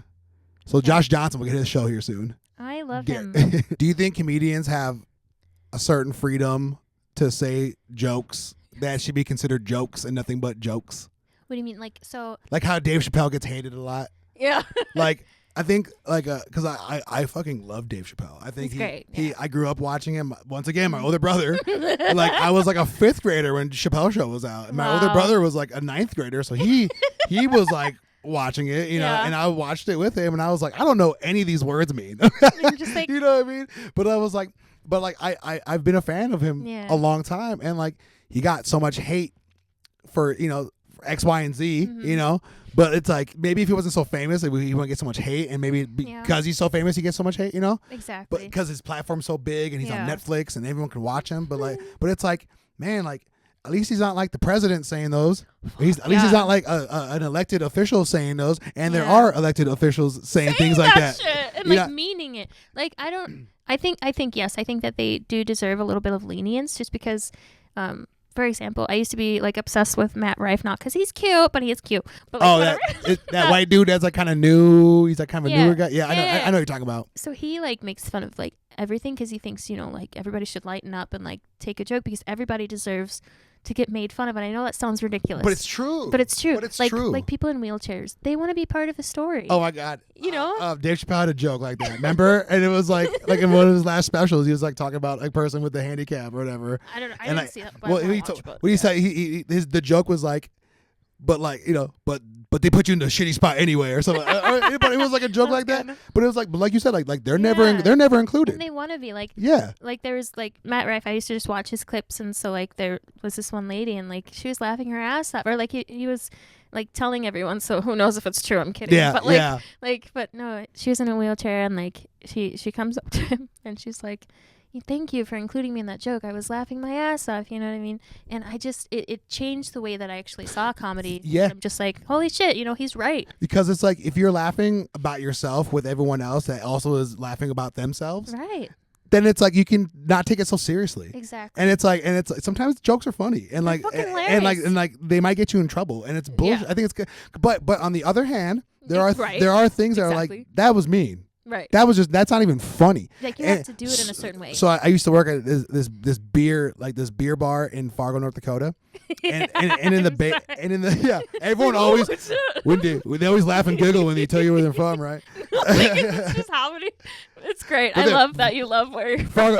In Fargo, North Dakota, the #1 largest city in North Dakota. #1 most populated metro area in my home state of North Dakota, Fargo. I used to work at this place called Front Street Tap Room, and in the basement is called the Cellar Comedy Room, the comedy club or whatever. Nice. And they got open mic every Wednesday. Nice. Right? So like I'd work like upstairs, and then like, you know, go watch it downstairs later, or maybe sometimes I'd be working it downstairs or whatever. Yeah. So I got to watch a lot of comedy. Good. A lot of open mic comedy. Ooh. So like, you know, a lot of people like practicing their bits, trying to get better, but like there are some people though that like just go there and decide to spend their entire 5 minutes regurgitating headlines they see on like Newsmax. You know what I mean? And like don't get me wrong, if you could write a joke about like conservatism or Republican or Donald Trump that is funny, right? Like that is like crafted and like properly written and like with and funny. I'll probably laugh because it's a funny joke. But like if you're just sitting up there spewing hate or like because you think it's quote unquote funny, like I'm gonna throw a banana peel at you. You know what I mean? Yeah, let's boo this ass. You know, let's boo this motherfucker. And it's like there's a fine line, and it's so obvious. It's so obvious, you know what I mean? Like you can be mean or you can be funny. It's quite obvious. North Dakota. I love it. I hate on my home state all the time. But today you're just like, I love them because so I love much. it because I love them so much. I love North Dakota, so I probably will never move back there. because it's so far away from everywhere and so damn cold. Damn. But I will always visit. Is it colder than here? Hell yeah. Oh, never heard that. It's Ooh. like it's way more north and way more Okay. flat. Okay. Like especially my hometown. Like Minot is cold as hell. People watching right now from there. I'm gonna share my story, so please watch it. Yes. My friends from Minot, like it's cold as hell, man. However, I will say I studied in college at Grand Forks, North Dakota, Oh, okay. and that is like I saw a report. Like an article the other day. It was like Yeah. top 10 coldest cities in America. Number 1 was Fairbanks, Alaska. Right? Makes fucking sense. Yeah, right? yeah. The- Alaska. The next 2, like the next, like 5 of the next, like the next 9 Yeah. were like North Dakota towns. It was like my North Dakota God. towns, a couple South Dakota towns, and Minnesota towns. Like, Wow. that was like the coldest cities in the United States. And I was like, damn. Grand Forks was like that. Minot is like that. Fargo was like, yeah, it's cold up there. It's Well. cold. That's why and I feel like that's what everyone thinks about it when they like think Yeah. about North Dakota. Fargo, the TV show, has kind of got some positivity on the city, but like Yeah. people always, whenever I like travel around, people are like, where are you from? I'm like, oh, North Dakota. I always get that. I always like because Wait. people never meet people from North Dakota. People don't know Yeah. anybody from North Dakota. You know what I mean? Yeah, I mean, what about South Dakota? What do people say about South? Do you know anything about that? We say fuck South Dakota. That's what I heard. Every time I'm just like, okay. Shout out South Dakota. Shout out. Because, like, ever since I moved to Minnesota, I'm just like, okay, one of them is the one people like, and the other one, they say, fuck that place. And I'm just like, which one is it? And so, thank you. Okay, well, I guess I'm never going there, so. Yeah, you don't need to go. One time someone was like, I was like, I'm from North Dakota, and they're like, oh yeah, like Mount Rushmore. I'm like, What the fuck? damn, bro, like I'm judging now. At the risk of me sounding stupid because I don't know anything about geographical places. Geographical? Is that what it is? Yeah. Thank you. National Monument, right? Probably. Is that where it is? South, It's not. South Dakota. That's where it is? Yeah. Mount Rushmore? Mount Rushmore. It's outside, like I think it's in like the Rapid City, South Dakota area. The more you know. Yeah. North Dakota got the Badlands. That's what we got. That's what we're known for. The Badlands. Yeah. Interesting. A couple elevation changes here and there. Random question. Yes. No, you ask me. Whatever random question. Okay. What's your favorite color? My favorite color. I'm going to say purple, and it's not because of the Minnesota Vikings, because I'm actually a Green Bay Packers fan. Oh. But my favorite color is purple because I love Prince. He's my favorite Oh, musician. Really? Mhm. I'd have never guessed that because, I would have thought it was a rapper. Oh, no. I mean, Yeah, fuck that shit. Yeah, Like, fuck, no. Rap? I like, Fuck is I rap. got lots of favorite rappers, but my favorite musician, Sure. Oh, yeah. 100%, hands down, it's Prince. Why? Because You're he's good at this, by the way. because he's a musician through and through, Yeah. Every instrument. and I think it's cool that like he's from here, and I grew up in North Dakota, so like I've said it so many times this episode. I love it. I'm on I'm a mission to say North Dakota 1,000 like- times. Can you like make it pop up when I say it? Yes. But like I think so, like being from there, and like it's cool to know like, damn, Prince is from here, like the same neck of the woods I'm from, and like Love that. or like Atmosphere Brother Ali from here, same neck of the woods I'm from. Yeah. Like that. It's like it like it's cool, but I will say about Prince though is like everyone regards him as like the Yeah, they do. top. I think like someone asked Clapton one time, like, "Yo, what's it feel to be the best guitar player in the world?" He's like, "I don't know, ask Prince." And it's just like That's crazy. It's things like that, though. You know what I mean? Yeah, man. And like, there's this fucking awesome video. It was like I think George Harrison died, and they did like a tribute to him. Oh, okay. So it was like a superstar, like a superstar band was playing, and Prince stole the show. He like. Fuck. He like did the crazy solos. He like Yeah. put his back in the crowd, and the crowd held him up, and he went back. And I was like, dude, this motherfucker, man. He's a rock star. But Wow. it's and like, do you remember did you watch Chappelle Show? No. Okay, there's an episode that's like Charlie Murphy, who's Eddie Murphy's little brother or whatever. Okay. He tells a story about Prince, Yeah. and Dave Chappelle plays Prince, and it's like an iconic episode, I gotta check that out, yeah. So like, and I was like a 6th grader watching this, right? Season 2, shout out Chappelle Show. Hollywood Stories with Charlie Murphy, and then, but it's just like so like there was a Rick James episode and Rick a Prince James. and an episode Prince episode. Me and Rick James. I'm sorry. Yeah, me and Rick James eating chicken wings and Mary Jane. Yeah. Yeah. So it's like I've always held like Prince to this high regard, and then you find out, oh shit, he's from Minneapolis. Like that's crazy. You know what I mean? Oh, Like I that. get it, That's yeah. cool because it's like And like you always growing up, like you knew who Prince was, like Yeah. because you like I was born in '92, right? So when I was like you little kid in the '90s, like I remember like hearing pulp culture references, like Prince turned himself into a symbol, and like you remember that, and like kind of. and Prince, Prince was still a popular guy, and like the turn of the century, he was still making music and stuff. So like, but like to find out he's from Minneapolis, like, as I get older, I'm like, holy shit, that's so cool. That is so cool, and like and then to later find out too that like he very much did his LA thing, but like he was very much rooted and grounded here, and like he like wanted to be here, and like that is special. Paisley Park is here, and it's like man, for like, so if that dude from the Midwest can go on to do cool things, why can't any of us from the Midwest go on to do cool things? Yeah. So it's like I think so it kind of goes back to like one of the first things I said earlier is like seeing people do things. Yeah. Is like the most motivated thing you could ever see. It is, Okay, I actually got a random story. Okay. Sorry, I like just aggressively right it's there. like I just have it run. I forget what year it was, but it was a sound set. I want to say like 2012 or 14 or something like that. But it was a year where Ghostface and Raekwon from the Wu-Tang Clan were playing. Raekwon. You know what I'm talking about? Yes. Wu-Tang. Yeah. Wu-Tang. And so they're like on the main stage. I want to say this is at Canterbury Park. It was like that time frame of sound set. And I had gone there with a lot of my friends from my hometown in North Dakota. And then so we're in the crowd, and this is like probably 20,000 people, right? Because it's like the main stage, and it's like one of the later artists. Okay. So there's a song where they do Protect Your Neck, right? And then ODB's on that. Obviously, he died a long time ago. So like their whole shtick is like, hey, who knows Wu-Tang Clan lyrics in the crowd? Ooh. You know what I'm saying? My buddy, who I fucking went to the festival with, who I drove in his car with him to go to this festival. He like made his way kind of closer to the front. Then he like left us. Bye, bitches. And he was like he was by some random people. And he was rapping every single word up until Protect Your Neck. He knew he's a huge Wu-Tang fan. He knew every word. So when Ghostface and Raekwon are like, who in the crowd knows ODB, or who in the crowd they were saying whatever like that, everyone around my friend were like doing this because they all heard him rapping every single lyric prior to them asking this. So like eventually they're like scanning the crowd and they see like 20 fingers doing this. Hell yeah. And they're like, you man, get up here. So my friend goes up there with two other random people, right? Okay. It was a woman and a man, and then my friend. The woman and the man both like fucked up hard, wow. Like the woman was like the Ghostface Raekwon was like, okay, it's ODB, Protect Your Neck, and then the woman's like, is this Cream? What? Like the song Cream? Okay. Cash Rules.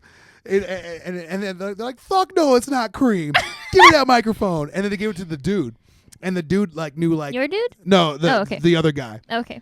And the other guy only knew like one or two lines. Oh shit. And then like Ghostface, it was Raekwon. Raekwon was like, nah, fuck that, Ghost. Fuck these people don't got it. These people don't got it. And Ghostface Killer like goes to my friend because my friend was the third one on stage, right? Like, you better know this shit. And he was like, nah, let this man do it. Let this man do it. And my fucking friend, and you can find this on YouTube. You can find it on. It'll be like fan raps with Wu-Tang Clan sound set 20 whatever. Love that. And you can find it.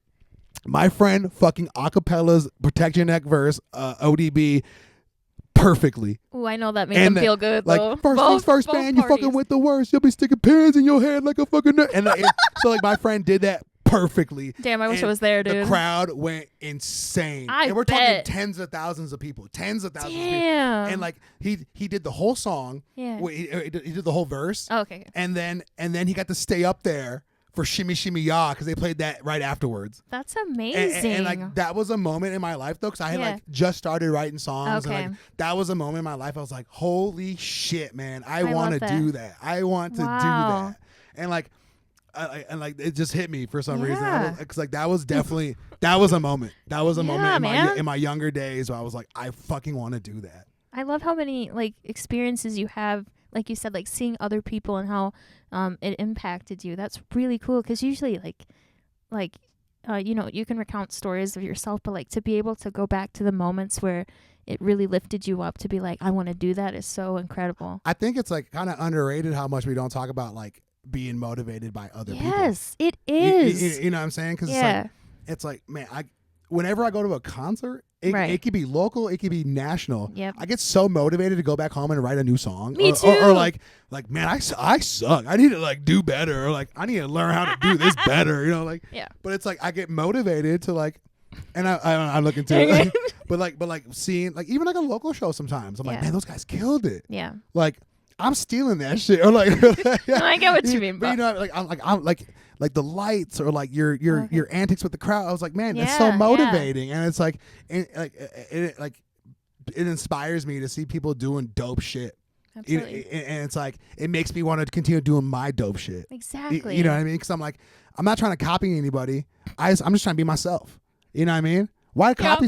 Why copy someone? You know what I mean? That's like true, I'm just trying to do myself, but like I will copy your route to get to your success. Like the I will copy your movements in terms of like getting to where you are, so I can try to like emulate it. You know what I'm saying? Emulate. Yeah. But like I am me as a person, and and like I think my personality is unique to me. It definitely is. I love it. It's great. Because like you know, I've always thought like, man, because I've been asked like can you like not at the school I work at, but like I've been asked in the past like, can you teach people how to rap? I'm like, fuck no. How can I teach you how to rap? You gotta like, it's to write a rap lyric. It comes from like your own personality within your own. It comes from your flavor. It does. You know what I'm saying? Yeah. Because like to be otherwise like it's like it's for weird, a rapper or like a hip hop artist, I think you really have to be unique, and I think you have to be like you. Because like there's so many people out there that sound like everything else. Yeah. Because it's so easy to. Yeah. Because you don't need much to be a rap. Because you could do it with a fucking laptop. You could plug an auxiliary cord to your laptop, hit play, and that's all you need. Did you know I rap? I did. You did it at the show. Okay, good. You did it at the show. I think you tore that shit apart. I mean, thank you. Period. Wait. Do you feel confident doing it though? Oh yeah, I love it. Hell yeah. Great. Hell yeah. You should do it. You should do it more. I know. You should whip it out more. You know what I'm saying? Like. Cause like I want to so bad. Cause like I kind of rap in a certain way.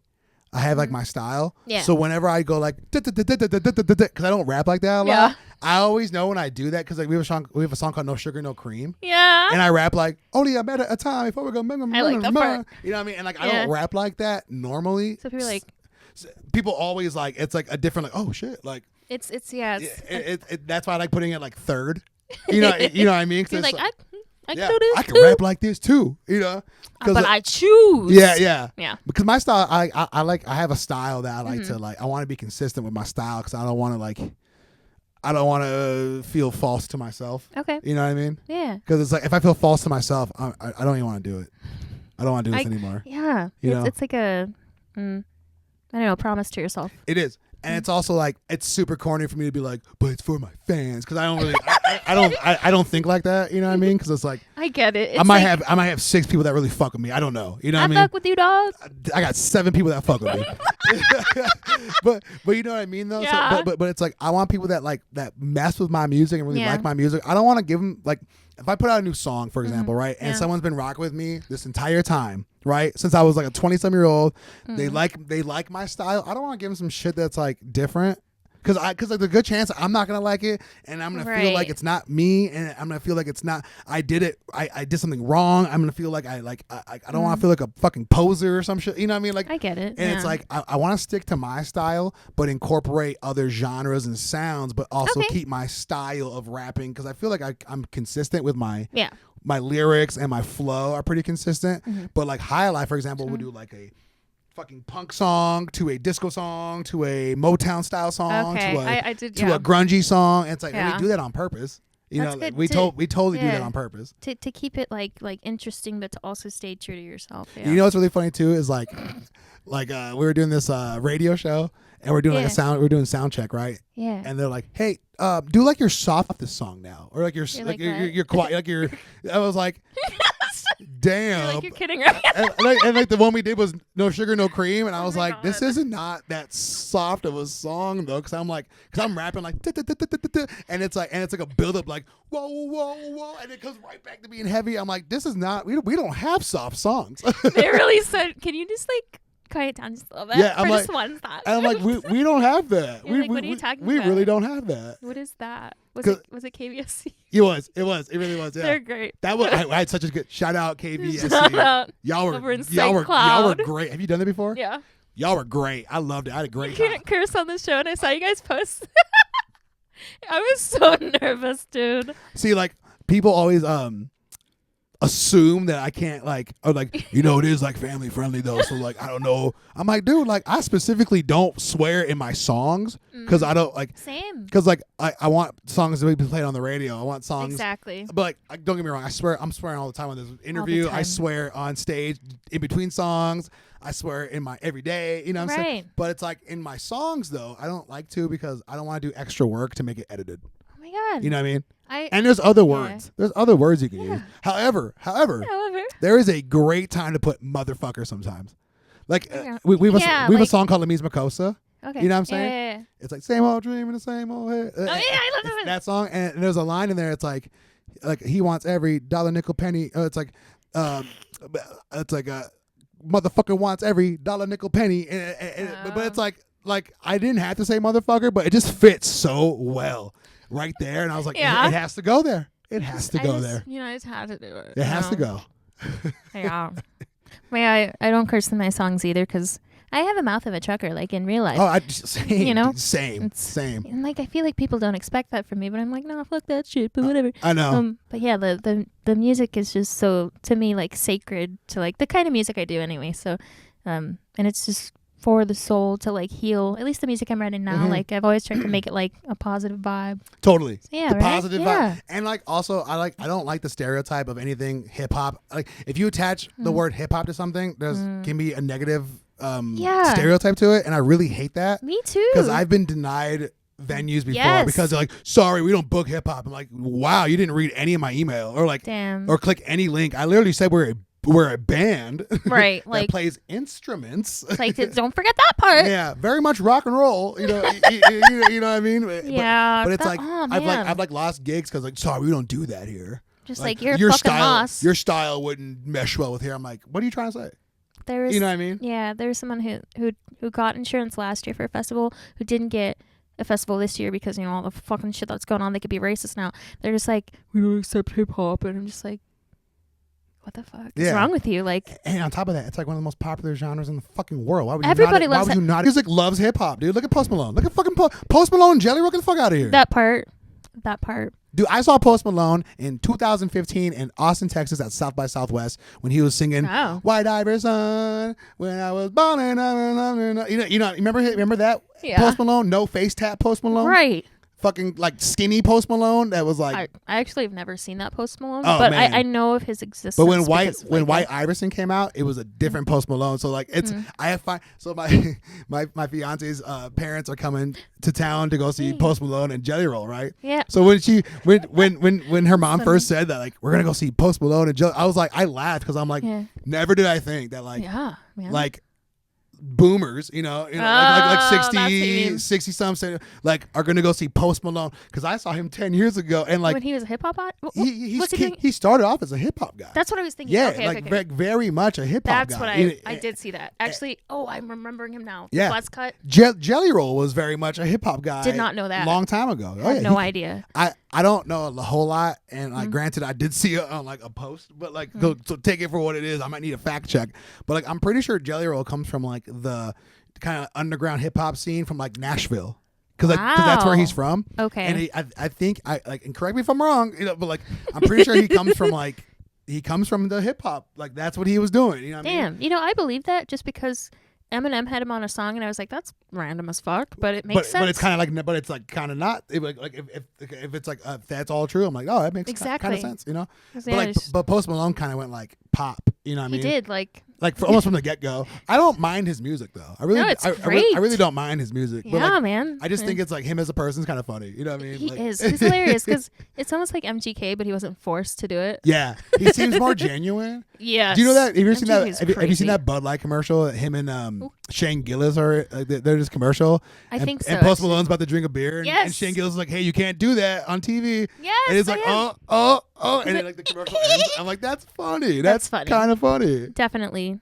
do that, you know. But it's funny to like the country world has accepted Post Malone and Jelly Roll into their world, but they wouldn't accept Beyonce. Yes. Beyonce. Racism the is fucking fucking real. the queen of the world, Beyonce. One of the most talented individuals. It is just, oh my God. Isn't that just crazy that skin color, it just can just divide people. Skin and gender. Skin and gender. You know? Yeah, man. Identity. Your identity will divide you, you know? And it's like. Everybody loves Beyonce, but the Country Music Awards like snubbed her. I can't remember the whole thing, but when I was reading about it, I'm just like, are you fucking serious? It's just fucking music. Just and it's like she did it on purpose. She like wanted to be considered a country artist for country recognition, and she fucking made a country album. And she won that Grammy, fair and yeah, square. She won that Grammy. I didn't like the album, I'm not gonna lie. I just don't really fuck with country music like that, unless it's a specific country music. I don't know, whatever. I liked her album prior, the Renaissance one. Yes, that one was really good. I like Break My Soul was one. Because I DJ from time to time. Yes. I don't DJ like a lot anymore, but like I still play that song a lot because it's a fucking house song. It's a house song. No, that was a good album, good, man. Shout out Beyonce. Shout out Beyonce. I loved Lemonade. That was my favorite. Yeah. Yeah. She has a lot of great like classic hits from back in the day too. Oh yeah. I remember being real little and watching Say My Name, Say My Name. Like that was on TV all it's like they were so young, right? They were like teenagers. So they were like on the Nickelodeon Kids Choice Award shows. Yeah. Like Destiny Child was totally doing that, and I remember watching that. So it's like kind of crazy to still see Beyonce in like the whole aspect of the art, like of the world, basically. You know, world, man. It's kind of crazy to think like all those people that you grew up with that are like still doing it. Like kind of like Beyonce is definitely one of them. You know what I mean? It's really inspiring. Totally. To like on the hard days, I'm just like, how the fuck do they do it? But there's something in me that's just like, keep going. You know. You know what's crazy? Like I always think this with like. I got tangents for days. I love that. Well, I drank so much coffee today. In North Dakota. No, it's South Minneapolis. No, I'm kidding. But today in North Dakota. He flew out here just for the show. yeah, it's a hologram, yo.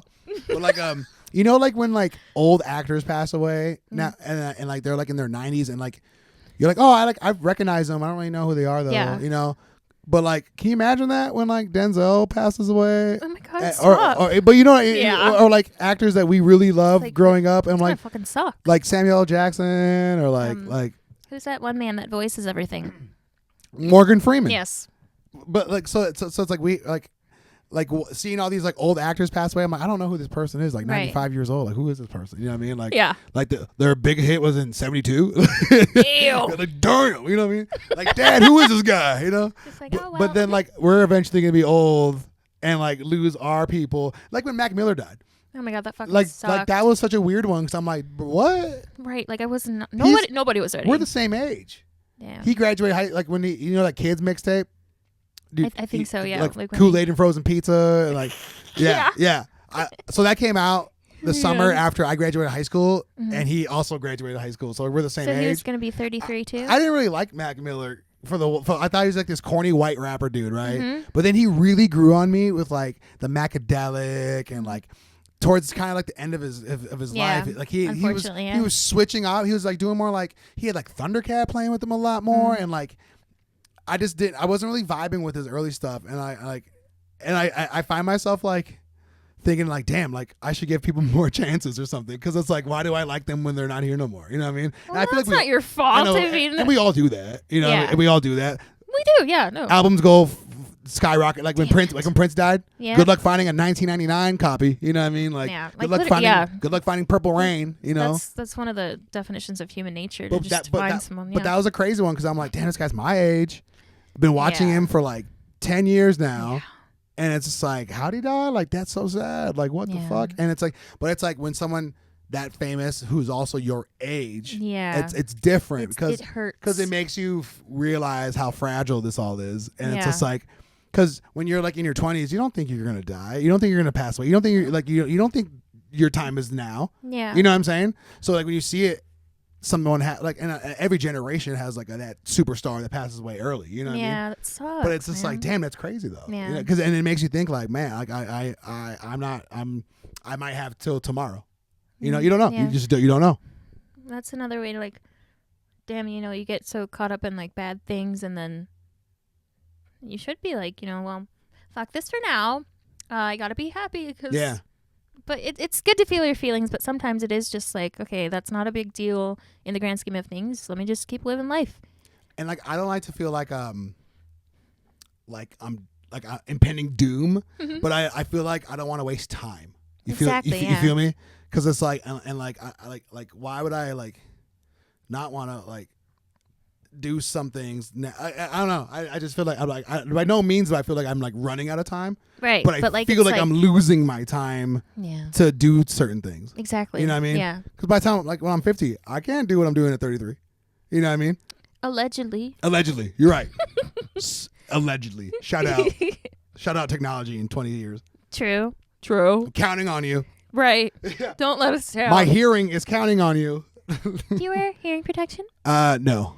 I need to. Yes. I need to. Oh my God, did you see me fucking struggling with your headphones when they fell down? Yeah. I was trying to put them up and I was like, well, fucking forget it, I guess. I know. It's funny to like wear the headphones on stage and like, because I'll be DJing. Are they a prop?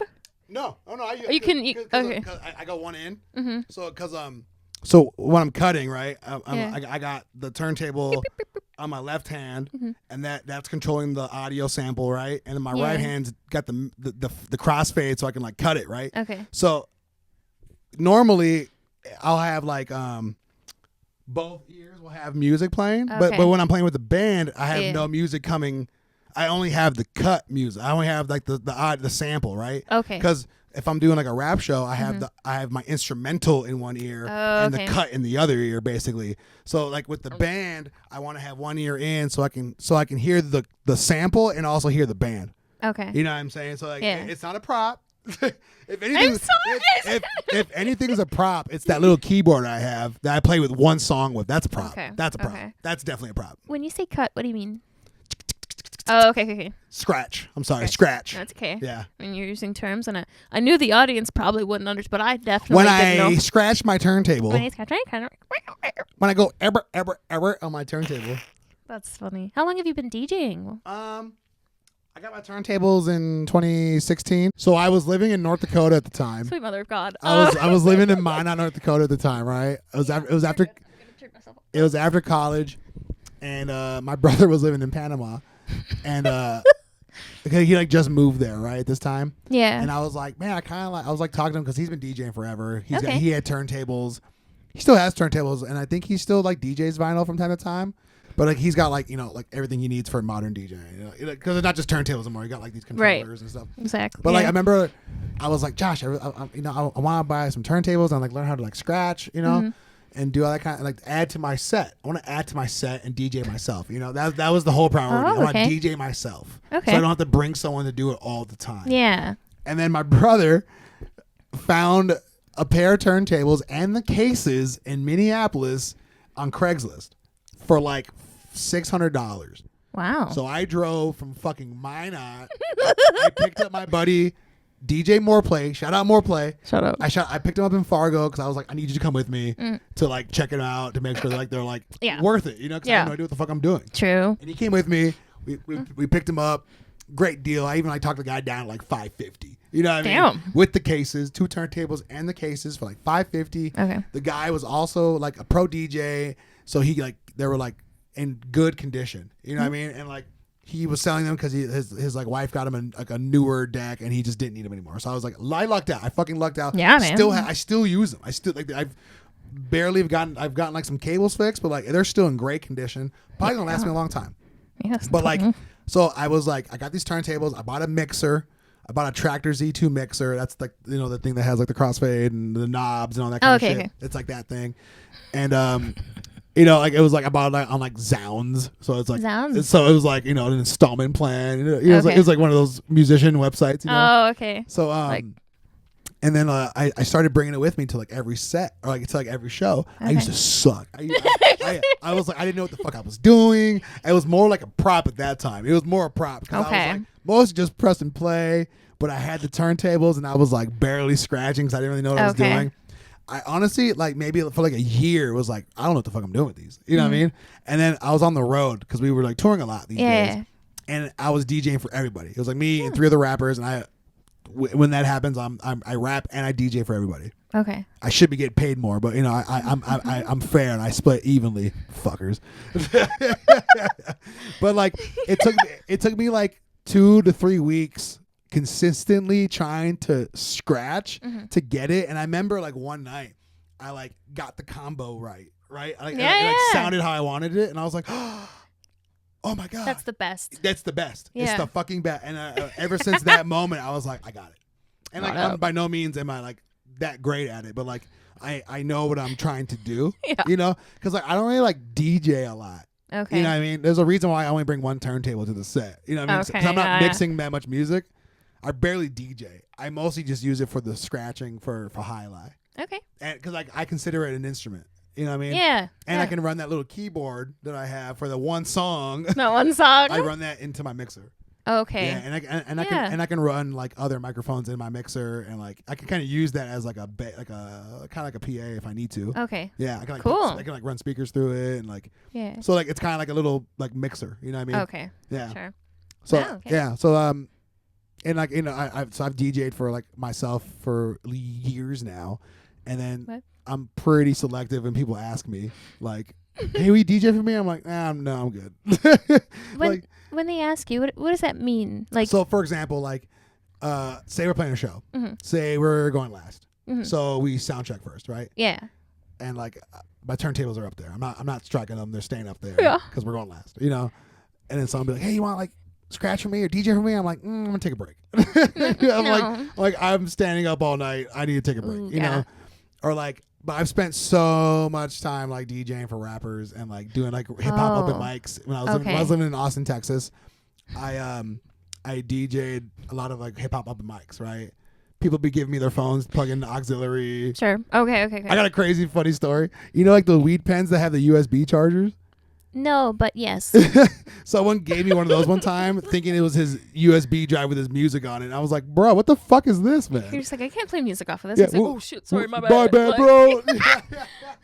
I've seen that happen. I'm like, before. my God, dude. It's like, get it together.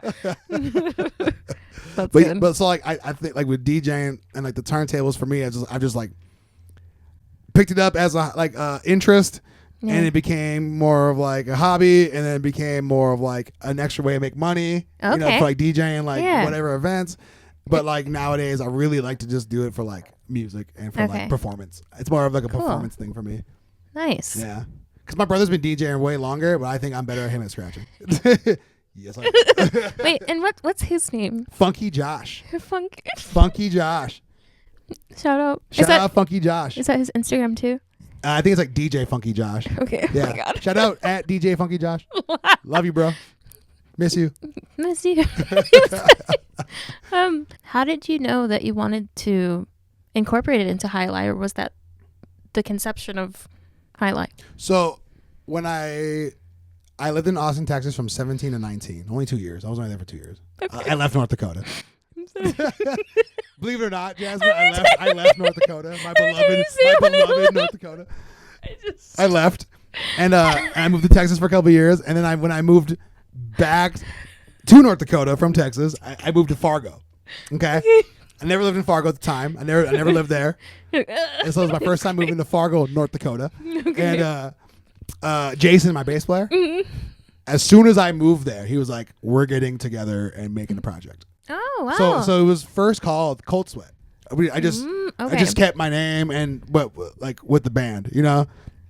So Jason would like find other musicians in town, and we would just rock it like that under Cold Sweat. Okay, you know what I mean? Yeah. And 2020 came around, and it was like we had our first show in like early March, I think, or like February, I think.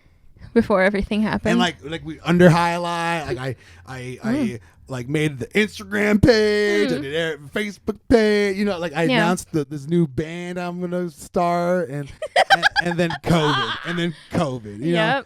And but it was like I'll be honest with that. The name Hiahli, I was holding on to that name for like 5 years because it comes from the Basque language in North Spain, the Basque country. Okay. I only know that because I studied abroad there in college. Of course you did. Shout out Bilbao, País Basco. And then so Hiahli, the sport, it's spelled differently. So, but in the Basque language, because they have their own language, right? The phrase Hiahli is translated into a merry festival or a good party. Ooh, that's perfect for you. You know what I'm saying? So my Basque friend, Borja, shout out Borja. That's great. That was a great pronunciation. He'll probably watch this, so shout out, dude. Shout out. I got some homies out there, that we still stay connected with. I like to do my best. He's a musician too, so like cool. we work on stuff together. But like he like was explaining to me, he's like Hiahli, that's that comes from here. Yeah. And the phrase, and I was like, that's so cool. Like a merry fest, a good party. Like and Hiahli sounds cool to say. It does. Like Hiahli, Hiahli. And like so I was like, I instantly in my head was like, I want to HIA, like how can I Americanize it? Yep. But like that's what it is. How can I Americanize Hiahli? Because if I named this band JAI space ALAI, they're gonna be like, what? Make some noise for JLA. They will never say it right. Yeah. Sounds like a fucking running back for the Eagles or something. You know what I mean? Like JLI or something. But it's like but it's like I was saving that name. So I like when this band started, I'm like, this is members, like way different members we used to have, and like, but Jason and I are the only constant, right? Okay. So like we've been Hiahli for about 5 years now because I was saving that name for over 10 years. Yep. And so it's like I really like the name, and it's like I kind of like when people are like, so how do you pronounce your name? How do you pronounce your band name? Because I'm like, ooh. You're curious. You saw it. You're interested. Okay, maybe you clicked on the music, perhaps, but you don't know what. But there's the band called Krungbin or Kringbin or. No. You never heard of that band? No. Shout out Krungbin or Kringbin. I don't know. I don't even know how to pronounce this band's name. Shout out. But I've been listening to them for years. Yeah. No one's ever told me how to pronounce them correctly because I don't really know anyone that knows how to pronounce. Like like no one I've talked to that knows this band. Like they've never been able to be like 100%, bro. It's pronounced this way. Like. No one knows. Who are the members? It's like a 3-piece from Texas. It's a pretty big band. I'll send you a link. I bet never. They're like an instrumental band. They got like. Oh, that makes sense as to why they probably never said it. Kind of like psychedelic, Okay. But it's like maybe they will. But it's like it's funny because I'm like when people come up to me and they're like, hey, what Hiahli, Hilahi, yeah. I'm like, oh word, I don't know who you are, but you somehow know who I am, and you're mispronouncing my band. So you care. You're like, I'm famous. I feel famous. You sought us out enough to ask me how to pronounce it correctly. So it's like kind of like a way to like get people to like come up to you and be like, how do you pronounce this, man? How do you say it? That's good. Yeah. Good stuff. So I kind of like turn the negative into the positive. Yeah, that's good. That's kind of more. That's kind of the theme of the whole story today. I feel like turning the negative into the positive. Yes. Yeah. And thank you for helping me see that. Absolutely. Yes. Absolutely. Cold Sweat, Ryan Tetzloff. Yeah. I don't think I said both your names at the beginning, did I? That's fine. You can do it now. Post edit. Okay. Make some noise for your host, Jasmine, son of Ander. Fuck, oh my god. Wait. That's gonna be on HBO next year. Son of Ander. Season 1. Season 1. That was great. Thank you. I do a lot of different accents, like not in a like offensive way, but like I just do. Let's hear one. Fuck, you're putting me on the spot, but I really like to do English accent. I like to talk like that a lot, and then I do it in my by just talking to someone, and then they're like, "What'd she just say?" And I'm just like, "Fuck, I can't do it anymore." And I talk like this. Fuck, how boring is that? Yeah, I know. I don't really have accents, but I kind of Mike Tyson. I can do a little Mike Tyson. Oh, you do impressions? Yeah, I do impression. That one. Okay, do it. Thank you for listening to Musicality Monday. It's Mike Tyson with your host, Jasmine Anderson. Thank you so much. Oh my God, that was good.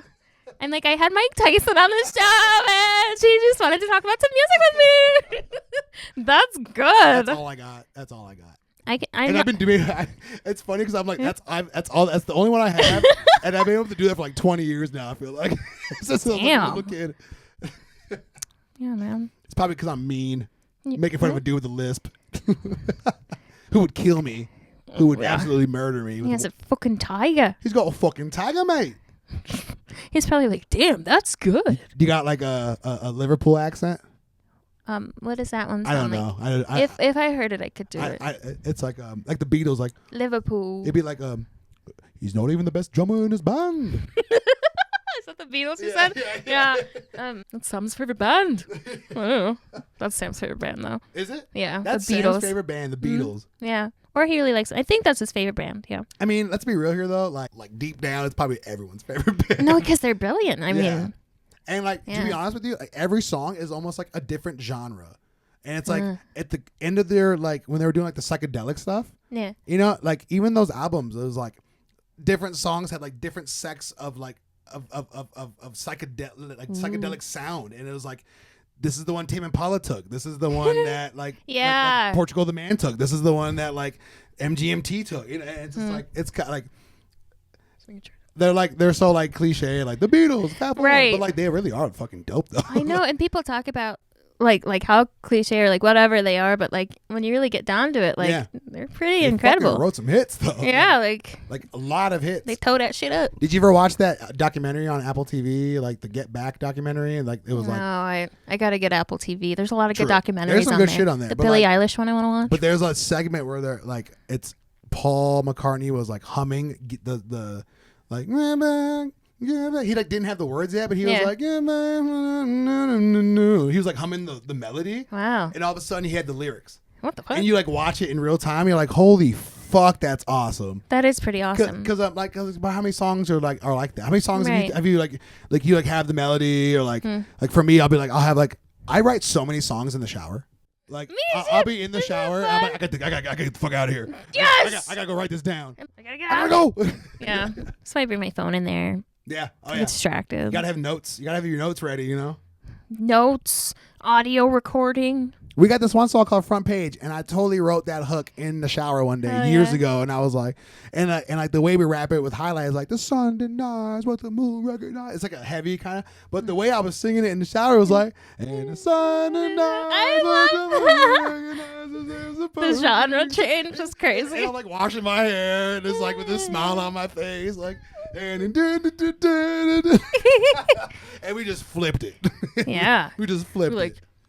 Yeah, rage. the only song I remember exactly where I wrote it was a song that I don't even perform anymore. It was in my first band called Crushed Into Place. It was I'll be waiting for you. It was in the hallways, and I felt like I got it from a ghost. You know what I mean? I was like, this is so cool. And I was like, I could go home and write this. And I was called, what is it called? Oh my God. What It Means. That's what it's called. Who sings that? Me. Oh shit. I know. It's but yeah, me a long time ago. Was that band here? Yeah.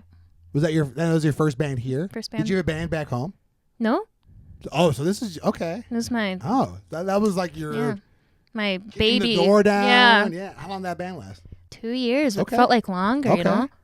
But yeah. How 2 old? years. Like were you like 18, 19 when you started? Yeah. Kind of? Everyone else kind of the same age. Yep, we started it in college. It was Good my for y'all. first college band. Good for you. Okay, it's like a McNally band kind of Yeah. thing. Yeah. Lots of those, right? Yeah. Yeah. I think Space Monkey started like that. Really? It was like I think it was like Blake, Dante, and Joe. Like they all went to school Wow. together. I fact check me, y'all, fellas. But I'm pretty sure that's how they met. Like they're like a school, like a McNally band kind of thing. So they did go to McNally. Dante went to McNally? Maybe I don't know Blake know. and Joe did. I'm not sure if Okay. Dante did. Yeah, Because I know you had Dante on the show, right? Yeah. Yeah. That's how Damn it, I found should have out asked about this him. show. Really? Yeah, like I saw you post about it. I was like, Jazz does this. I was like, I'm gonna hit you up. And I was just like, Yeah. oh my God, you want to be on my show? Fuck yeah, I want to be on your show. It meant a lot. Thank you. I'll come back again. Period. No, yes, you're always welcome. Hell yeah. Absolutely. You're here like 10 times a week. Yeah. Like, what are you going to Here say? we are on Ryan Tuesdays. Just like, this is our segment of, but anyway. Yeah. we could talk about how how North much Dakota. No, you talk about And like, it's obvious, Ryan. my like, segment. It's my segment today in North Dakota history. Wait, In the winter of 1904. not the history of North Dakota. That'd be hilarious, though. It would. Fun fact in North Dakota today. That's really cool. How about you? Do you got anything to say before we get out of here? Not you stealing my bit. Yeah. Oh yeah. Stolen. Scoop. Soul stealing. No Illuminati, thank you.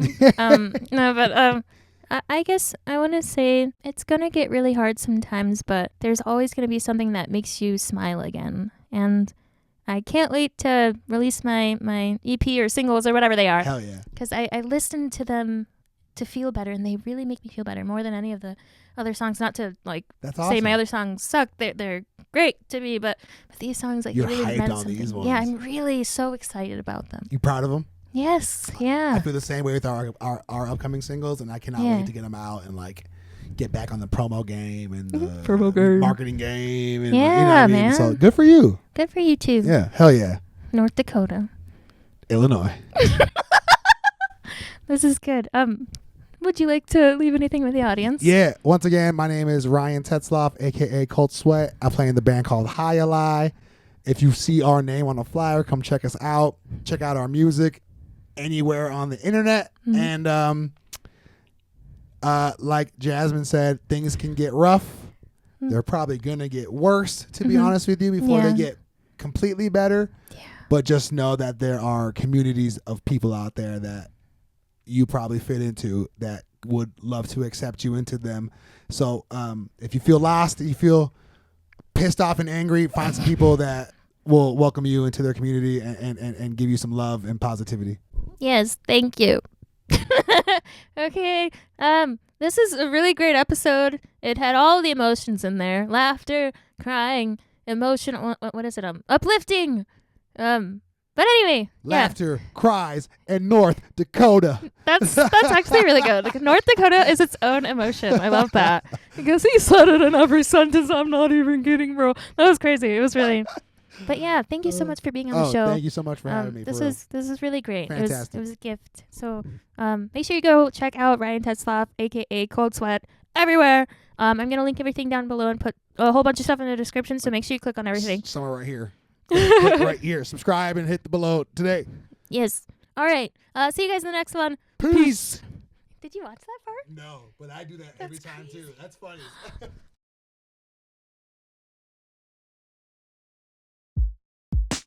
Musicality Mondays, Liddy Mondays, Liddy Mondays.